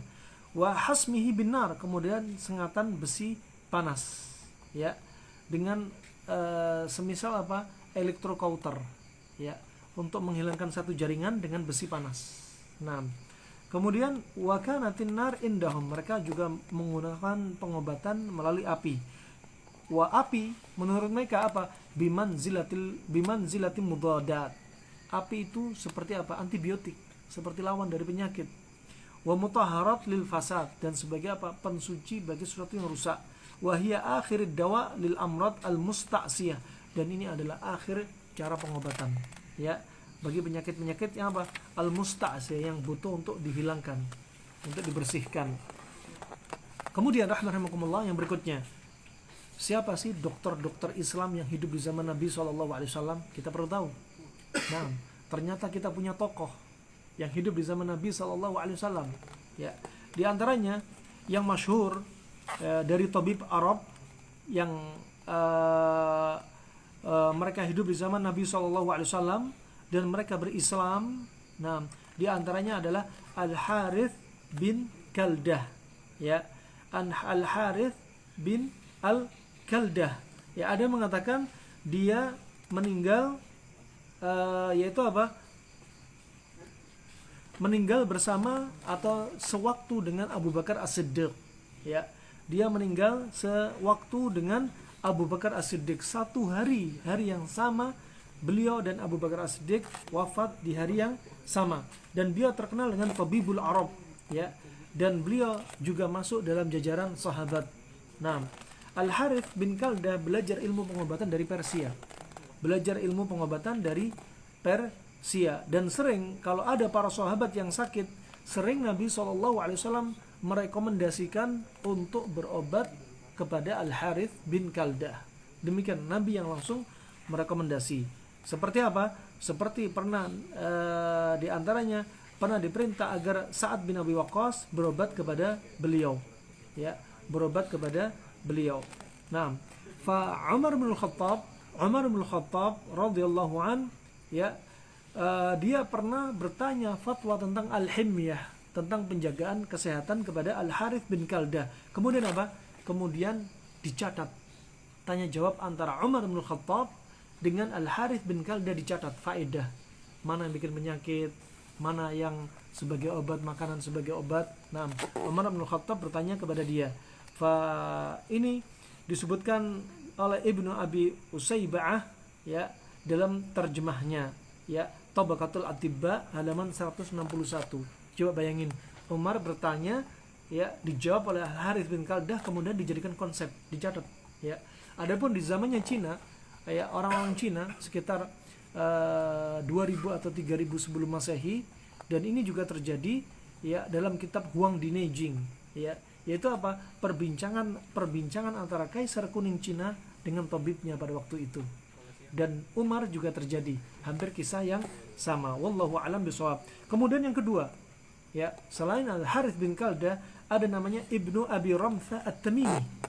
Ibnu Abi Ramthah At-Tamimi, ya, dan dia pernah datang kepada Nabi SAW saat Nabi sedang sakit. Dia berkata, ya, arini mabik, kasih tahu kepadaku ya Rasulullah, apa yang kau rasakan, apa yang kau punya, apa keluhanmu. Kemudian kata Ibnu Abi Ramthah, fa ini rajulun tabib, sesungguhnya aku adalah laki-laki tabib, aku adalah seorang tabib. Kemudian kata Rasulullah apa? Bal anta rajulun rafiq, kamu bukan sekedar tabib, bahkan kamu termasuk orang yang setia. Masya Allah, kamu orang yang baik, teman yang baik. Nah, fa ini berarti Ibnu Abi Ramthah juga termasuk tabib di zaman Nabi SAW, berjumpa dengan Nabi. Dia sahabat. Sebagaimana definisi sahabat adalah kullu man laqiya Nabiy SAW mu'minan ala dzalik, ya, mata ala dzalik wa mu'minan ala dzalik wa la takhallalat bihi ar-riddah. Setiap orang yang berjumpa dengan Nabi, ya, melihat, ya, ataupun buta, yang jelas berjumpa dengan Nabi di zamannya, berjumpa langsung dengan Nabi walaupun dia buta, misalkan seperti Abdullah bin Maktum, dia buta tapi berjumpa dengan Nabi, maka dia juga termasuk sahabat. Nah, ya, yang dia beriman dengan apa yang dibawa Nabi, ya, walaupun dia sempat murtad kemudian masuk Islam lagi, tetap dia masuk dalam koridor sebagai sahabat. Nah, fa Ibnu Abi Ramthah termasuk jajaran sahabat, ya, termasuk jajaran sahabat. Nah, sebagaimana disebutkan oleh para ulama bahwa dia memang masuk dalam tarjamah sahabat, sebagaimana disebutkan Al-Hafidz Ibnu Hajar dalam kitabnya Al-Isabah dan juga dalam Tahdhibut Tahdhib. Kemudian yang ketiga, ada orang yang ketiga juga termasuk tabib di zaman Nabi, namanya Shamardal bin Kibath Al-Ka'bi An-Najrani. Nah, kita harus tahu, ya, Anda belajar Tibbun Nabawi, belajar kedokteran Arab klasik, Anda harus tahu siapa tabib yang hidup di zaman Nabi. Ini PR, Anda hafalin. Nah, dicatat. Al-Harith bin Kaldah, Ibnu Abi Ramthah, yang berikutnya Shamardal bin Kibath Al-Ka'bi An-Najrani. Nah, An-Najrani. Nah, fa ini rahmatullah, kita harus paham tokoh-tokoh kita. Nah, karena kitab-kitab nanti akan banyak menyebutkan dari antaranya apa? Fatwa-fatwa mereka. Nah, wallahu a'lam bishawab. Sejak munculnya Islam mengajak kepada ilmu. Maka pengobatan yang sebelumnya, yang khas dengan khurafat, yang khas dengan kejahilan, yang enggak masuk akal, juga enggak ada dalilnya, ingin diberantas oleh Nabi SAW.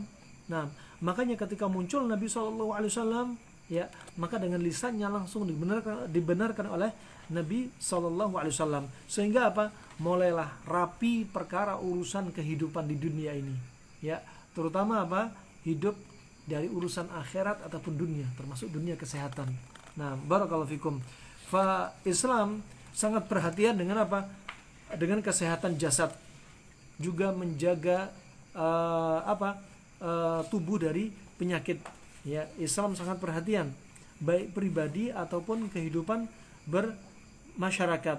Fa sebagaimana Islam, ya, mengatur kehidupan manusia, ya, terhadap akhlak, Islam juga mengatur apa diantaranya?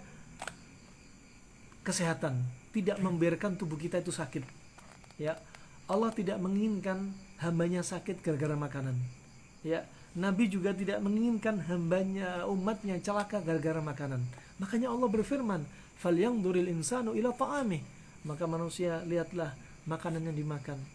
Wa kulu washrabu wa la tusrifu, makan dan minumlah, jangan berlebih-lebihan. Coba Allah enggak pengin hambanya celaka gara-gara makanan.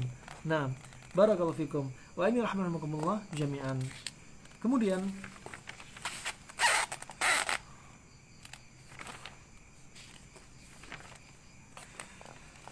ulama-ulama Islam, mereka sangat semangat untuk mengumpulkan hadis yang sahih terkait Tibbun Nabawi yang sabit dari lisannya Nabi SAW. Ya, bahkan apa? Inayahnya mereka apa? Inayah kabirah. Betul-betul perhatian yang sangat besar mereka curahkan untuk apa? Mencari hadis yang terkait dengan ilmu pengobatan. Makanya ilmu pengobatan jangan diremehkan. Ya, makanya kata Harmalah dalam adab Syafi'i, ya, Harmalah berkata apa? Wa kana Syafi'i yatalahaf mimma dhayya'a al-muslimun min at-tibb. Dahulu Imam Syafi'i sangat sedih dengan kaum muslimin yang menyia-nyiakan ilmu pengobatan. Padahal ilmu pengobatan kata Imam Syafi'i thuluthul ilm, sepertiga dari ilmu. Wa wakalu ilal yahudi wan nasara. Dan di zaman itu, sebelum 200 Hijriah, di zaman Imam Syafi'i, kata Imam Syafi'i, kaum muslimin menyerahkan ilmu pengobatan kepada Yahudi dan Nasara. Nah, di zaman kita sekarang, ya, alhamdulillah dengan izin Allah, ya, banyak ahli pengobat, makanya jangan disia-siakan. Kita tuntut ilmu, ya, dan jangan disia-siakan dari ilmu pengobatan.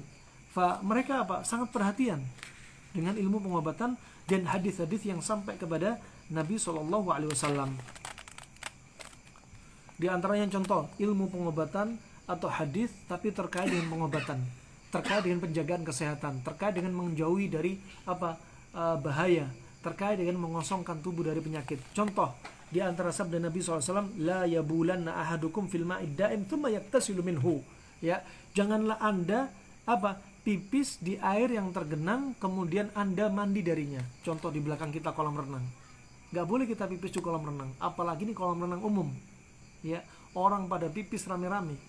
Ya, dan air itu saja.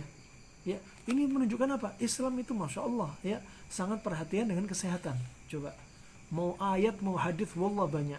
Kenapa? Karena hadis ini terkait dengan apa?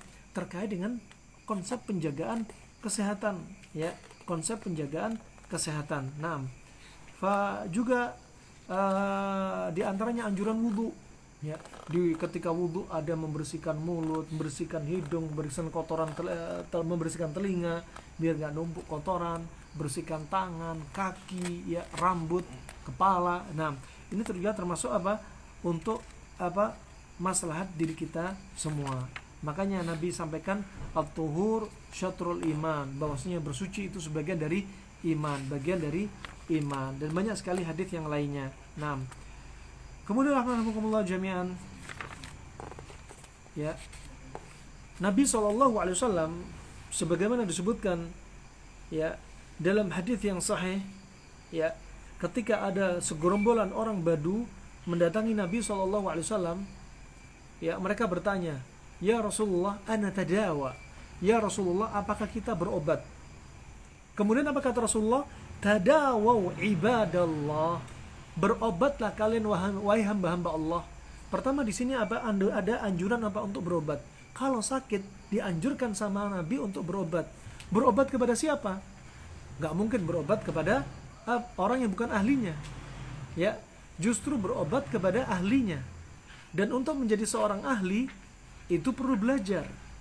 Termasuk ahli pengobat, ya, baik tibun nabawi atau kedokteran modern, kedokteran klasik. Tentunya mereka ada proses untuk menuntut ilmu, ada proses pembelajaran, ada waktu, ada guru, ya, ada bahan untuk dijadikan mata kuliah dan lain sebagainya.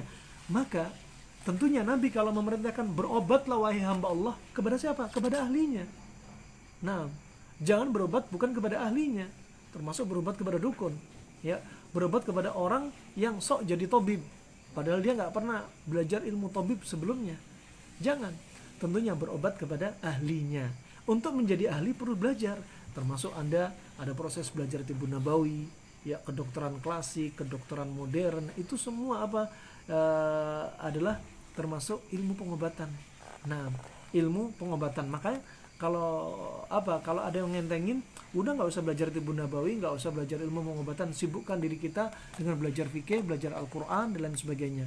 Ini dalam ilmu tibun nabawi banyak hadis tentang fikih, hadis tentang tauhid, hadis tentang akidah, ya, hadis tentang meluruskan akidah para pengobat, akidah orang yang sakit. Orang yang jadi pengobat nggak boleh dia ujub, sombong, dia meyakini dialah yang menyembuhkan, padahal dia hanya perantara untuk ngobatin, penyembuh hanya Allah semata. Sebagaimana Nabi Ibrahim berkata, wa idza maridtu fa huwa yashfin, kalau aku sakit dialah Allah yang menyembuhkan. Nah, demikian tibun nabawi bukan hanya ngajari untuk masalah fisik, tapi hati kita, hati pengobat dilurusin, ya, si fulan sembuh, perantara Anda, bukan Anda yang menyembuhkan, tapi hanya perantara Anda.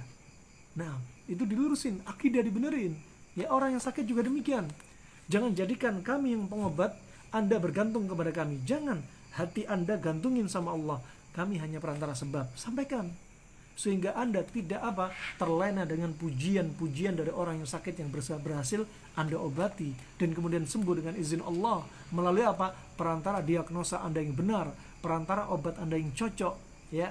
Sebagaimana dikatakan Nabi, idza wafaqa dawa'u bari'a biidznillah. Kalau obat cocok sama penyakitnya, maka sembuh dengan izin Allah. Ya, izin Allah Subhanahu wa taala. Nah, barakallahu fikum. Bukan karena kemahiran Anda kemudian dia sembuh, bukan. Kemahiran Anda hanya sebab kesembuhan milik Allah mutlak. Walaupun Anda mahir, obat cocok dengan penyakit, dosis cocok, diagnosa cocok, tapi Allah nggak mengizinkan, dia akan sembuh. Nah, itu mutlak atas izin Allah Subhanahu wa taala. Kemudian rahmanakumullah jami'an, fa inna hadzal din yusr wa la yushaddu hadzal din ahadun illa ghalabah fasaddidu wa qaribu. Ya, ketahuilah bahwasanya agama ini mudah. Agama ini mudah, dan barang siapa yang ekstrim, terlalu berlebih-lebihan, ya, terlalu keras, ya, maka tidaklah kecuali terjadi pasti dia yang kalah sendiri. Nah, semampu Anda, ya, Anda ambil sebab semampu Anda. Termasuk sehat itu mudah, sehat itu murah. Agama itu mudah, sehat juga mudah. Makanya cari jalan menuju sehat dengan cara yang mudah, dengan cara Anda belajar. Nah, barakallahu fikum. Kemudian alhamdulillah jami'an, ulama-ulama Islam mereka memberikan khidmat yang sangat besar untuk agama Islam ini. Termasuk ulama Islam yang mereka sibuk menggeluti ilmu pengobatan. Ya. Terutama di zaman khilafah Harun ar-Rasyid. Harun ar-Rasyid yaitu termasuk Daulah Abbasiyah yang dia tegak sekitar tahun 750 Masehi sampai 1519 Masehi. Ya, Daulah Abbasiyah. Nah, dan Daulah Abbasiyah zaman khilafah Harun ar-Rasyid ini dan anaknya Al-Ma'mun, ya, disebut dengan Al-Asr ad-Dhahabi, masa-masa emas pada waktu itu. Ya, kenapa? Karena ilmu betul-betul mencuat, melejit. Segala bidang ilmu melejit. Kenapa demikian? Karena mereka khulafa pada waktu itu, di zaman itu memberikan dorongan kepada para ulama. Ulama yang ahli fikih dibantu, difasilitasi untuk menulis kitab mereka, memperbanyak kitab mereka, untuk melakukan perjalanan untuk menuntut ilmu dan lain sebagainya, dibantu, didukung. Ya, termasuk ilmu-ilmu al-funun, ya, cabang-cabang ilmu yang begitu banyak juga didukung, termasuk terkait dengan ilmu adab, ya, ilmu segala bidang betul-betul dimotivasi di zaman zaman Harun ar-Rasyid dan anaknya Al-Ma'mun, ya, anaknya Al-Ma'mun. Dan pada waktu ini pula, ya, disebutkan wa dhahara fi hadzal 'asr amalaqatan at-tib al-islami, ya, bahwasanya di zaman ini betul-betul pada waktu itu tibul islami betul-betul seperti masa-masanya besarnya raksasa istilahnya, ya, betul-betul menguasai, ya, sampai betul-betul jadi ilmu Islam yang dominan pada waktu itu. Nah, dan selain dominan juga tatawur sudah canggih di zamannya. Sudah canggih di zamannya. Kenapa? Karena didukung penelitian mereka.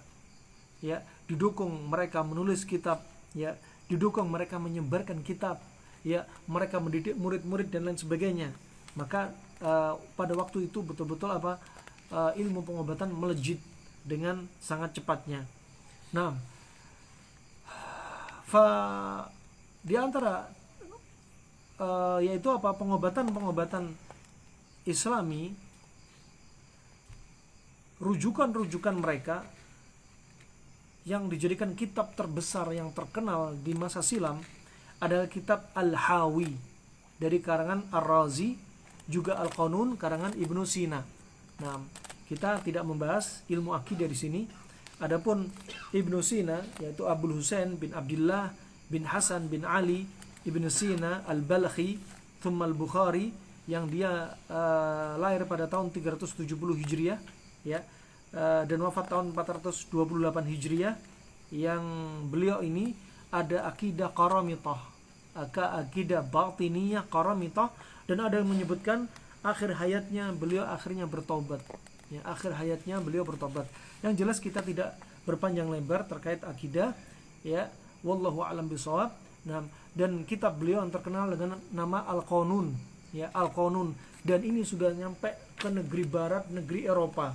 Kitab Al-Hawi dan Al-Qanun sudah diterjemahkan oleh mereka orang-orang ya, orang-orang Eropa dan orang-orang barat. Nah, juga Abul Qasim ya, Abul Qasim Ibnu Abbas Al-Qurtubi Az-Zahrawi Al-Andalusi ya, dia juga punya kitab yang menjadi rujukan, juga termasuk Ibnu Nafis Ibnu Abi Usayba'ah ya, dia juga punya kitab-kitab yang sudah terkenal, yang sudah menyebar ke muka bumi pada waktu itu.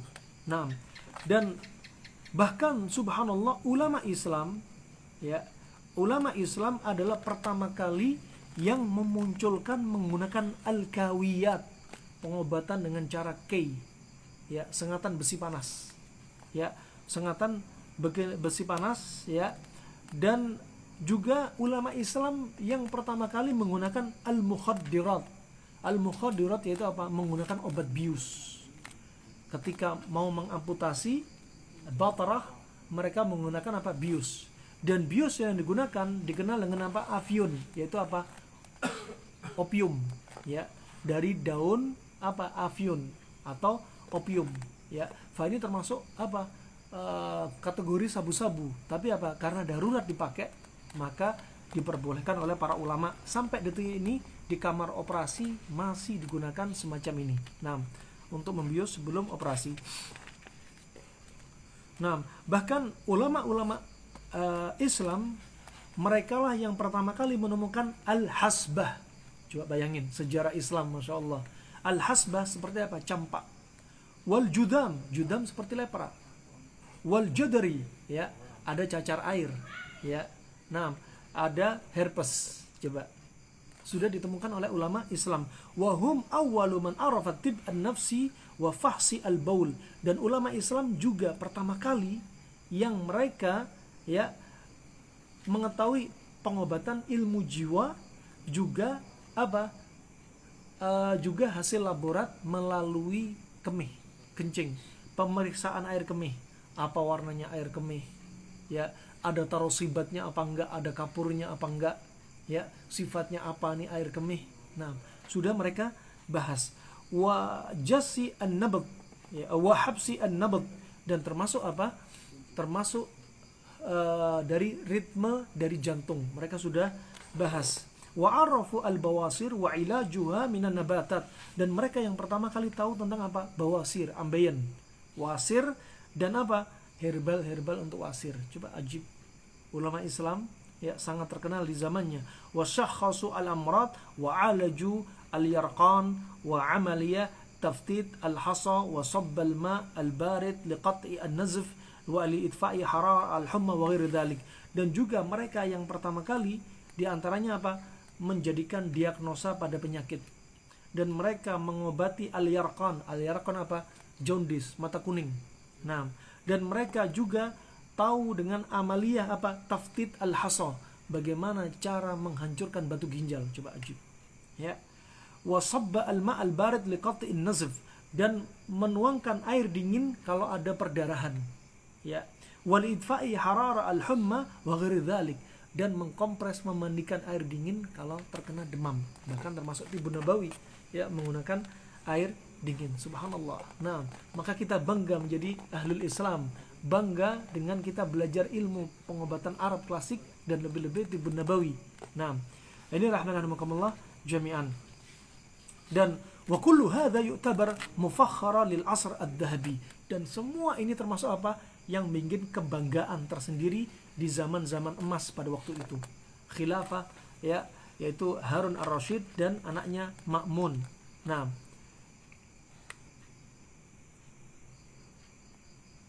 dan subhanallah ajaibnya ya, Bahkan di waktu silam kitab-kitab mereka, kitab Ar-Razi, Ibnu Sina, Zahrawi, Ibnu Nafis dan yang selainnya kita sebutkan tadi sudah nyebar di Eropa. Ya, dan sudah mereka terjemahkan. Bahkan kitab yang sudah kami miliki, kitab Al-Mughni karangan Abul Husain Al-Baghdadi sudah diterjemahkan ke dalam 30 bahasa. Dan sampai detik ini belum ada dalam bahasa Indonesia. Nah, barakallahu fikum. Kemudian yang terakhir, pembahasan terakhir, ya, kitab-kitab yang terkenal yang dikumpulkan tentang Tibbun Nabawi yang pertama, Anda catat, yaitu kitab Sahihnya Imam Bukhari yang dia menyebutkan 120 hadis. Kitab yang berbicara tentang kesehatan, ya, pengobatan dan lain sebagainya. Kemudian Imam Muslim juga demikian meriwayatkan, kecuali 8 hadis yang Imam Muslim menyendiri tanpa diriwayatkan oleh Imam Al-Bukhari. Kemudian As-Sunan Al-Arba, As-Sunan Al-Arba juga menambahkan apa yang tidak diriwayatkan dari Imam Bukhari, dari Imam Muslim terkait Tibbun Nabawi. Kemudian yang keempat, ya, disebutkan dalam Masanid Al-Ma'ajim yang begitu banyak tentang apa? Tentang Tibbun Nabawi. Yang kelima, ya, juga disebutkan Abu Bakar Ibnu Sunni, ya, beliau termasuk ulama sekitar kurun ketiga 300-an Hijriah, ya, juga punya kitab Tibbun Nabawi. Yang keenam, juga Abu Nu'aim Al-Asbahani yang meninggal sekitar 430 Hijriah, beliau juga punya kitab Tibbun Nabawi. Nah, kemudian juga Ibnu Abil Asim, ya, Ibnu Abil Asim punya kitab namanya At-Tibb wal Amrad, obat dan penyakitnya, ya. Kemudian Al-Muwaffaq Abdul Latif Al-Baghdadi, ya, dia juga punya kitab namanya Al-Arba'in At-Tibbiyah, 40 hadis berbicara tentang ilmu pengobatan. Kemudian kesembilan, Ibnu Tarkhan Al-Hamawi, ya, dia punya kitab namanya yaitu Al-Ahkam An-Nabawiyah fi Sina'ati Tibbiyah, yaitu hukum-hukum nabawiyah terkait dengan hal-hal pengobatan. Kemudian yang ke-10, At-Tibbun Nabawi, ya, karangan Abu Ja'far Al-Mustaghfiri, ulama yang meninggal pada tahun 432 Hijriah. Kitab ini ada di hadapan kita. Kemudian yang berikutnya, yang ke-11 adalah dikumpulkan oleh Abdul Malik bin Habib dalam kitab At-Tibbun Nabawi juga. Yang ke-12 ada Abul Hasan Ali bin Musa Ar-Ridha, ya, dia punya hadis-hadis nabawiyah tentang ilmu pengobatan dari hadis-hadis yang sahih. Ke-13 ada namanya Muhammad bin Ibrahim Al-Ansari, dia punya kitab At-Tibbun Nabawi. Kemudian juga yang ke-14 Ibnul Jauzi, ya, Ibnul Jauzi, ya, juga di situ mengumpulkan yaitu lafaz-lafaz khusus terkait ilmu pengobatan dalam hadis. Kemudian ke-15 At-Tibbun Nabawi lil Maqdisi Al-Hambali, dia juga punya kitab, ya. Kemudian juga At-Tibbun Nabawi Lidiyauddin Al-Maqdisi Abi Abdullah Muhammad bin Abdul Wahid bin Ahmad Al-Maqdisi Al-Hambali, meninggal pada 643 Hijriah. Ke-17 At-Tibbun Nabawi lil Habib An-Naisaburi, ya.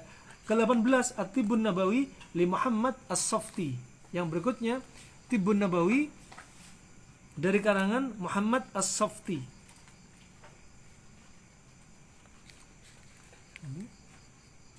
Itunya mati di Instagram malah nyala bagus.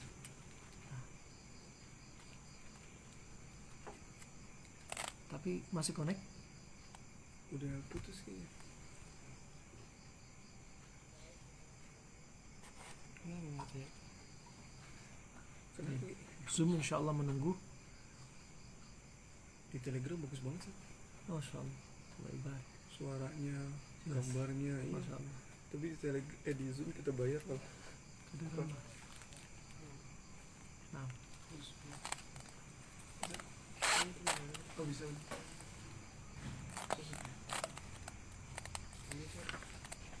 yep. Baik, kita lanjut, sudah nyambung. Afwan ada sedikit gangguan koneksi, ya. Yang berikutnya At-Tibbun Nabawi li Muhammad As-Safti Az-Zaini, ya. Beliau membuat Tibbun Nabawi sekitar 100 halaman, ya, 100 halaman terkait dengan Tibbun Nabawi. Nah, berikutnya yaitu ke-19 Tibbun Nabawi Ibnul Qayyim yang diambil dari Zadul Ma'ad. Kemudian ke-20 Tibbun Nabawi Lidz-Dzahabi, Imam Dzahabi juga punya Tibbun Nabawi. Kemudian 21 At-Tibbun Nabawi, ya, Lil Qastalini. Nah, kemudian 22, ya, dan Tibbun Nabawi dari As-Suyuti. Ini yang kitab yang kita pegang sekarang, ya. Tibbun Nabawi As-Suyuti ini termasuk kitab yang paling lengkap, dikumpulkan dari zamannya Imam Bukhari, ya, sampai zamannya Imam Suyuti, yaitu kurun ke-9, 900 Hijriah, ya. Maka kitab As-Suyuti inilah menjadi pegangan kita di antaranya, dan yang kita baca dalam muqaddimah juga yang sekarang kita lewati. Nah, maka banggalah jadi ahlul Islam, ya, banggalah sebagai apa? Orang yang belajar Tibbun Nabawi. Barakallahu fikum. Kalau ada yang mengatakan, ngapain sih belajar Tibbun Nabawi? Ya, memangnya menambah iman? Memangnya Tibbun Nabawi menjadikan Anda amal jariyah? Memangnya Tibbun Nabawi hanya diajarin resep? Memangnya Tibbun Nabawi ini ya menjadikan Anda manusia yang bermanfaat? Nas'alullah al-afiyah. Bayangin, dari kitab yang kita sebutkan, dari ulama, dari zaman Imam Bukhari sampai Imam Asyuti, 22 yang kita sebutkan. Adapun yang belum kita sebutkan masih banyak lagi, seperti Abu Husain al-Baghdadi, belum kita sebutkan pada kurun keempat. Nah, dan masih banyak kitab-kitab yang lainnya. Sekali lagi, mereka menulis kitab untuk apa? Untuk kita bahas.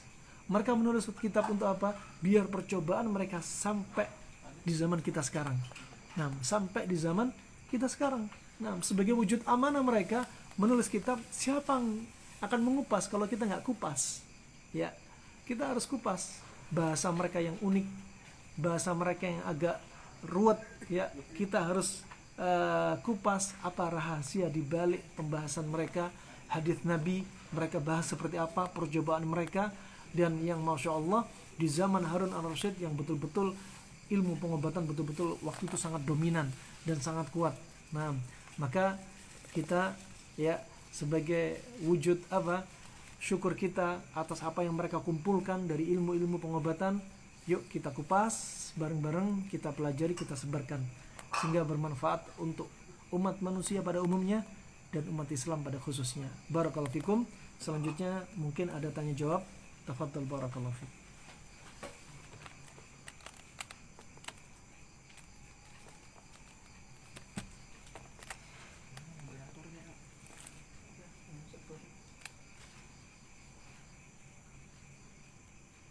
Kita telah dengarkan pemaparan guru kita Ustaz Rahman rahimahullah. Allah Subhanahu wa taala tetap menjaga kita pada malam hari ini dengan semangat, dengan hati yang bersih, dengan jiwa yang tenang. Mudah-mudahan kita memahami apa yang telah disampaikan beliau. Dan rahimahullah, silakan bagi teman-teman sekalian mungkin yang diskusikan. Mungkin kita buka sesi pertama ini untuk 3 pertanyaan. Silakan baik via apa? Sini ya, Ustaz. Nah, Assalamualaikum warahmatullahi wabarakatuh. waalaikumsalam. Afwan, ana ingin bertanya tentang autisme atau kelainan yang sejenisnya dari pandangan Tibbun Nabawi. Syukran. Assalamualaikum warahmatullahi wabarakatuh. Nah, barakallahu fiik. Nah, jazakallahu khair. Pertama, ya, tanpa kita harus menisbatkan Tibbun Nabawi, kita bisa mentadaburi dari konsep yang sudah kita sampaikan, di antaranya konsep panas dan dingin. Ya, bahkan para dokter seperti dokter spesialis anak, mereka juga bisa mengambil hasil kesimpulan bahwasanya orang yang autis, ya, orang yang hiperaktif tidak direkomendasi untuk minum sufor. Ya, kalau kita bahas contoh saja, ya, bahwasanya autis hiperaktif dia ini sifatnya panas. Ya, maka pantangannya adalah yang panas-panas. Nah, makanya dokter juga kadang mereka menelaah, ya, orang autis nggak boleh sufor karena akan tambah parah autisnya. Kenapa? Autis panas dan sufor sifatnya panas. Susu sapi sifatnya dingin. Tapi ketika memulai proses untuk dijadikan powder, berubah menjadi panas dan jadi panasnya panas kering. Nah, oleh karena itu menjadi pantangan, ya. Maka pantangan itu sebagai obat bagi orang yang bermasalah seperti autis, berarti sifat yang sama dengan autis menjadikan pantangan bagi dia. Berarti obatnya autis apa? Perbanyak yang dingin-dingin.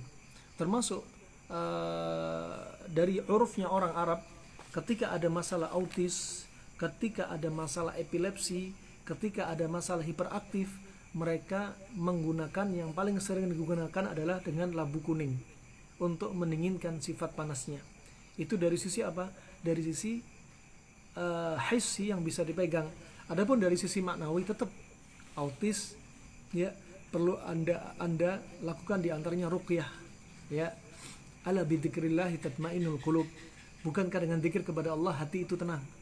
Nah, termasuk Al-Quran adalah termasuk ummud dzikr, induknya zikr. Ya, anda bacain terus. Ya, sebab hissi diambil dengan pola makan yang benar, dijauhi pantangannya, dan sebab maknawi juga termasuk, ya, termasuk ditahsin, ya, dibentengi pagi petangnya, karena bisa jadi autis, ada kasus autis karena medis, ada non medis. Medis seperti karena sifat yang panas berlebihan, bisa karena darah dia yang panas kental, juga bisa faktor makanan, ya, juga bisa kasus non medis, ada unsur tambahan diantaranya gangguan jin. Karena Ibnu Qayyim membahas bahwasanya ain, ya, gangguan pandangan mata itu terbagi menjadi dua, ainul insiyah wa ainul jinniyah. Orang kena ain, terdampak ain karena pandangan mata manusia, juga bisa karena pandangan mata jin, ya. Oleh karena itu apa? Dibekelin, ya, dibentengin, seperti ditahsin pagi petang. Kalau anak masih kecil belum bisa baca zikir, maka ditahsin, ya. Kalau anak laki-laki, u'iduka bikalimatillahit tammati min syarri ma khalaq. Kalau perempuan, u'iduki. Kalau dua anak, u'idukuma. Ini kata Nabi, demikianlah Ibrahim melakukan kepada Ishak dan Ismail, dan demikian saya melakukan kepada yaitu Hasan dan Husain. Wallahu a'lam bissawab.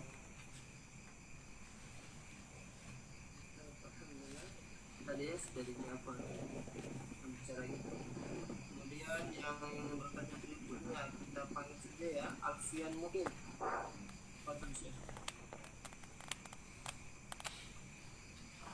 Assalamualaikum warahmatullahi wabarakatuh. Waalaikumsalam. Nah, apa Ustaz, dari apa yang Ustaz sebutkan tadi diantaranya adalah Ibnu Sina. Dan yang saya ingin tanyakan, selain daripada kontroversi akidahnya, juga ada beberapa rekaman yang saya dengarkan bahwa terkait dengan metode kedokterannya juga dikritik. Apakah seperti itu, Ustaz Afwan?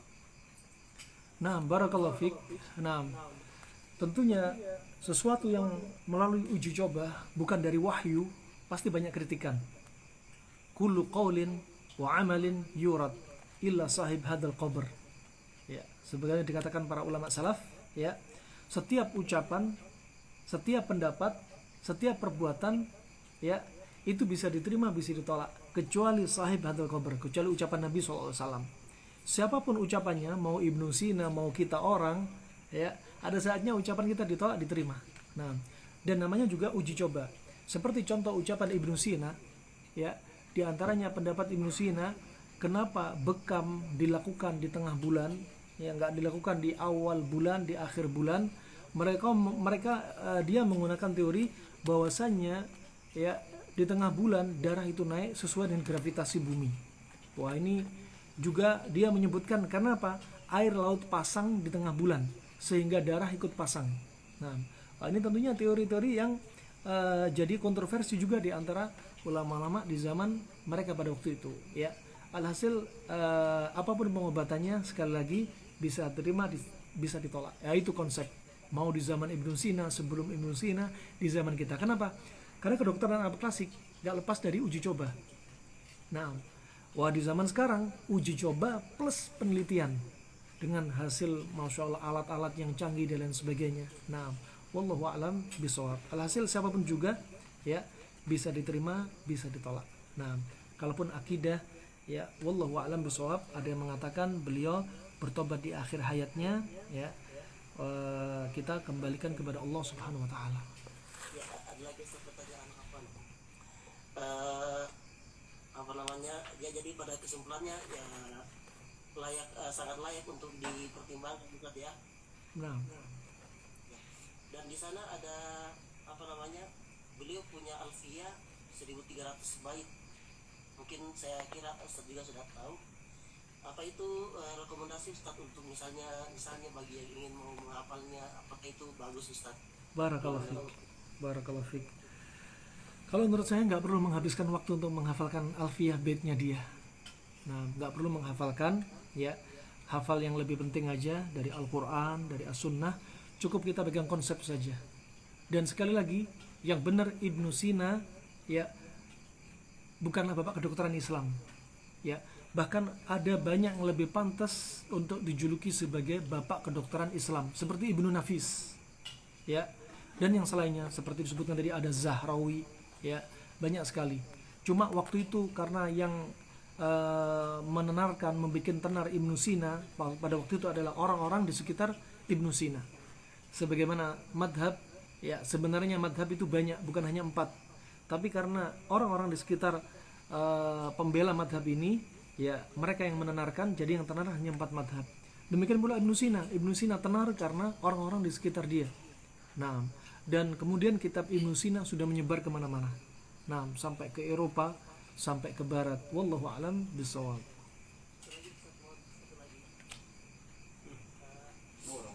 Kalau apakah di sebagaimana halnya ilmu-ilmu yang lain biasanya ada hafalan-hafalan, apakah ini juga berlaku dalam ilmu tib? Barakallahu fik. Nah,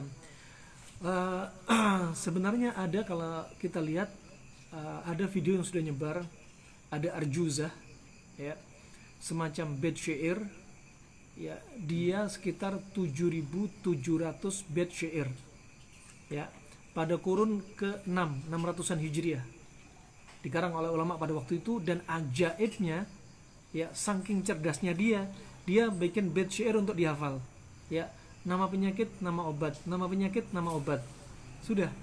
Nah, penyakit obat dibikin seperti syair. Ini sungguh sangat indah.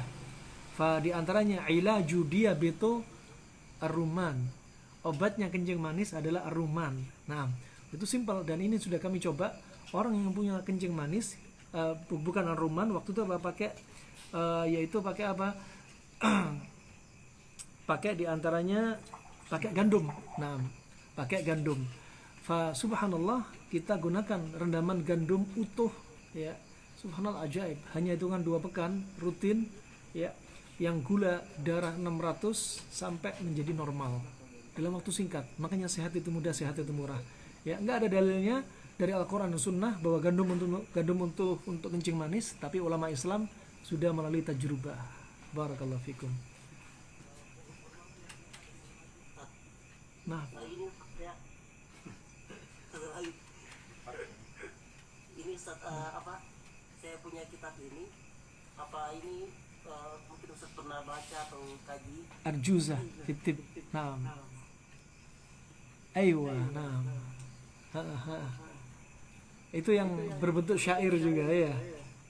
208 bait Ustaz. 208 bait. Adapun yang dimuseumkan waktu itu 7.700 bait. Nah, Masya Allah. Hasil menunjukkan apa? Islam kaya akan khazanah, termasuk ilmu pengobatan. Wallah, kaya ya. Antum punya kitab yang ana gak punya. Nah, dan kita saling melengkapi. Nah, nggak ada orang yang apa sempurna. Pasti ada yang saling melengkapi. Wallahu a'lam bishawab. Kalau ada kitab-kitab fadhal, ana juga bisa dikirimin ya, sebagai faidah bagi ana juga. Nah, karena saya punya azam di antaranya apa? Ingin mengupas pengobatan Arab klasik dan juga Tibbun Nabawi. Adapun kalau Sinse, masya Allah nanti ada Sinse ya, Sinse Abdul Ghaffar ya, Ustadz Sinse, juga ada Dr. Abu Mufida ya, dan mereka termasuk senior semua, mereka yang menggeluti konsentrasi dalam ilmu pengobatan Cina. Nah, nanti insya Allah di materi kuliah di bidangnya antum akan dapati ilmu dari mereka. Kadang berbenturan dengan kedokteran Arab klasik, kadang sama. Dan itu adalah seni. Yang penting apa? Si sakit bisa diobati dengan izin Allah. Barakallahu fiik. Wa jazakallah khair. Wa ibarik fiik. Alhamdulillah. Baik Ustaz, kira-kira ini ada sekitar 6 penanya lagi. Kira-kira kita berikan kesempatan untuk beberapa penanya lagi. Pak. Udah jam 10 ya. Udah 2 jam nih. Sudah jam 10 Ustaz. Baik, mungkin 2 pertanyaan lagi Ustaz. Oke, 2 pertanyaan lagi. Jadi yang masih kalian, mohon maaf jika pada kesempatan ini belum kita amanah bisa disambung dengan via Telegram dan lain sebagainya. Baik, berikutnya silakan kepada Anang Jarkasi.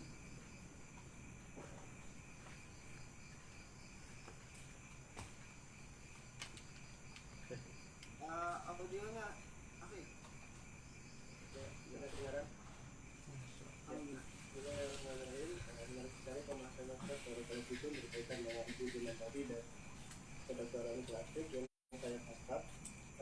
Setiap dari Tibbun Nabawi sudah termasuk dalam kedokteran klasik, namun tidak semua dari yang termasuk kedokteran klasik masuk dalam Tibbun Nabawi. Di sana ada lagi istilah, saya pernah membaca buku yang berkaitan dengan traditional medicine dan modern medicine.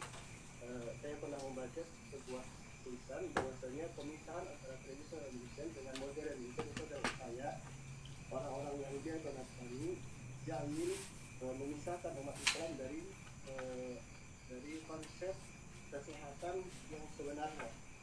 Jadi di tulisan tersebut bahwasanya tidak ada istilah traditional medicine ataupun modern medicine. Artinya yang dianggap modern medicine dari orang-orang sana, konsep-konsep dasarnya dia diambil dari orang-orang yang ada di Timur Tengah. Yang ingin saya tanyakan, apakah ini memang valid? Dan yang kedua adalah bagaimana sikap kita kalau misalkan kita mengatakan kami adalah penyehat tradisional, apakah boleh atau sah-sah saja? Apakah ini tidak mendukung dari upaya orang yang Yahudi Nasrani tadi memisahkan antara tradisional medicine dengan modern medicine? Mungkin seperti itu. Barakallahu fiik. Nah, pertanyaan bagus banget. Pertama, rahimakumullah, al-ibrah bil haqa'iq, laisa bi kathratil musammayat. Ibrah yang bisa diambil, pelajaran yang bisa diambil adalah hakikatnya, bukan banyak-banyakan nama. Mau traditional medicine, mau modern medicine, apapun aja, yang penting Anda ngobatin si sakit. Dah, konsep selesai. Nah, gak usah dipisah. Syuf, ini yang termasuk ingin kami sampaikan. Kenapa kajian-kajian kami ya? Kenapa kajian-kajian kami sini mati? Oke. Mati lagi. Koneksi mungkin. Oh, ini sudah nyambung. Baik, kami ulang ya. Your connection is unstable. Tapi masuk kan? Masuk ya, oke, lanjut. Pin. Taib, barakallahu fikum. Intinya, ahibati fillah, ya, pengobatan nggak perlu kita pisah-pisah, ya. Misah pengobatan sampai ada gap, ya. Kedokteran modern, kedokteran klasik ada gap. Akhirnya mereka bawa bendera masing-masing. Allah berfirman, kullu hizbin bima ladaihim farihun. Setiap golongan berbangga dengan golongannya masing-masing. Yang modern bangga, kemudian mencela yang tradisional. Yang tradisional bangga dan alergi sama modern, kemudian mencela modern. Ini ciri-ciri hizbi. Nggak boleh. Ya, apapun nama Anda, ya, Anda pengobat mau klasik mau modern, intinya tujuannya sama. Apa? Si pasien, si klien, orang yang sakit di antara Anda ditolong. Mau muslimnya, non muslimnya, tolong dia, nggak usah dibeda-bedain. Nah,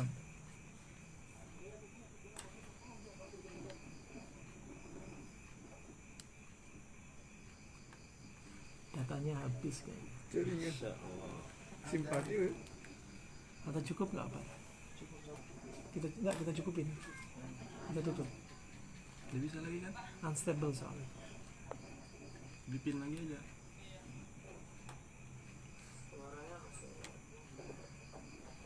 Nyambung? Nyambung. Tapi ada keresek-keresek nih. Dipin satu orang ini nih. Gimana caranya?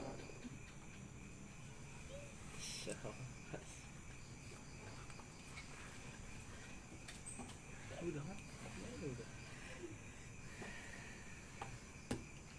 Set, langsung. Catatannya seadanya. Ayo, Sudah set. Baik, ana ulang. Bismillah. Kayaknya karena ini kayaknya pertanyaan terakhir nih insyaallah ya Ustadz ya. Nah, hawanya ini hawa sinyal sudah lemah, orangnya juga sudah lemah.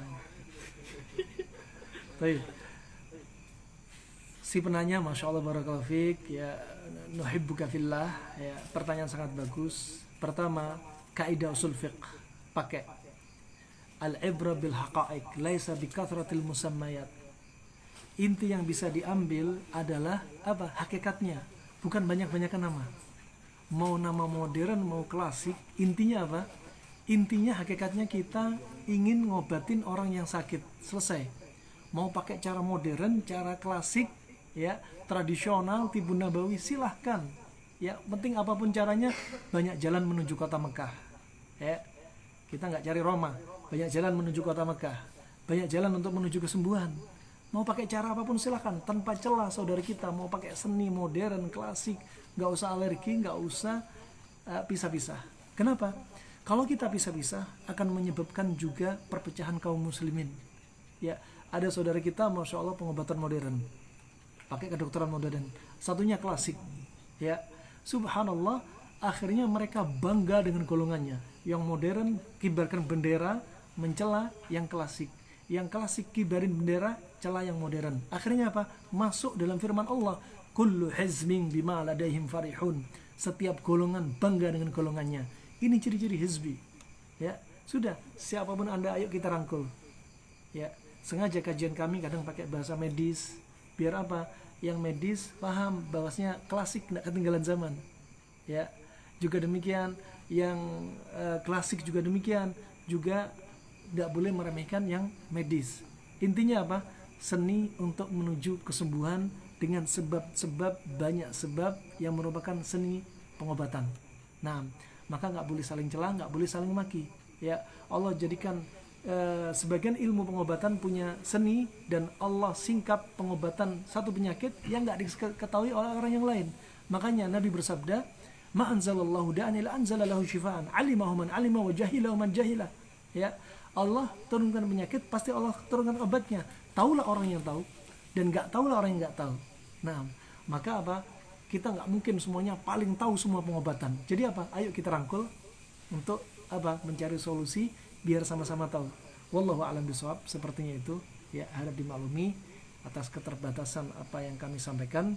Dan jika ada salahnya tentunya karena keterbatasan ilmu kami, dan jika ada benarnya dari Allah semata. Kita kembalikan kepada Ustadz moderator.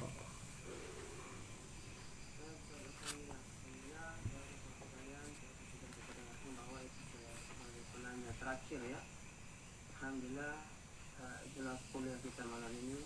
Tentunya kami sangat menerima masukan dari ikhwah sekalian, teman-teman sekalian, para mahasiswa-mahasiswi, dan kami mengingatkan bahwa bagi teman-teman sekalian yang mungkin baru mengikuti ini kelas pertama, tolong disimak video-video sebelumnya.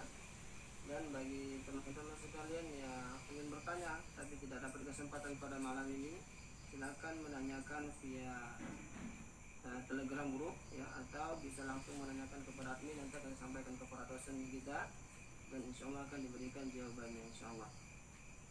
Baik, begitu teman-teman sekalian, semoga Allah Subhanahu wa Ta'ala memberikan kita pemahaman yang benar. Mungkin ada closing statement, Ustaz, atau langsung kita tutup? Nah, closing statement, ya. Nah, Sehat itu mudah, sehat itu murah. La tai'as, syifa'uka qarib. Jangan putus asa, kesembuhan Anda sudah dekat. Nih makanya kita belajar gimana biar apa? Sehat itu mudah, sehat itu murah.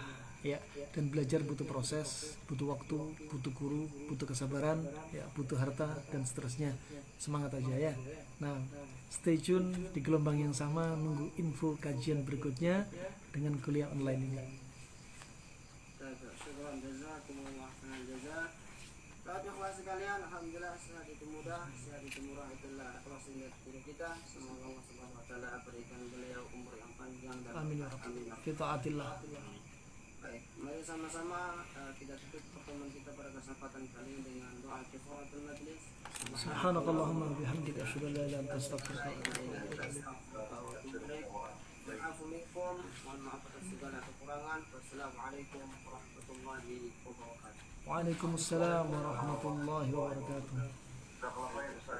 Wa jazakumullah khair.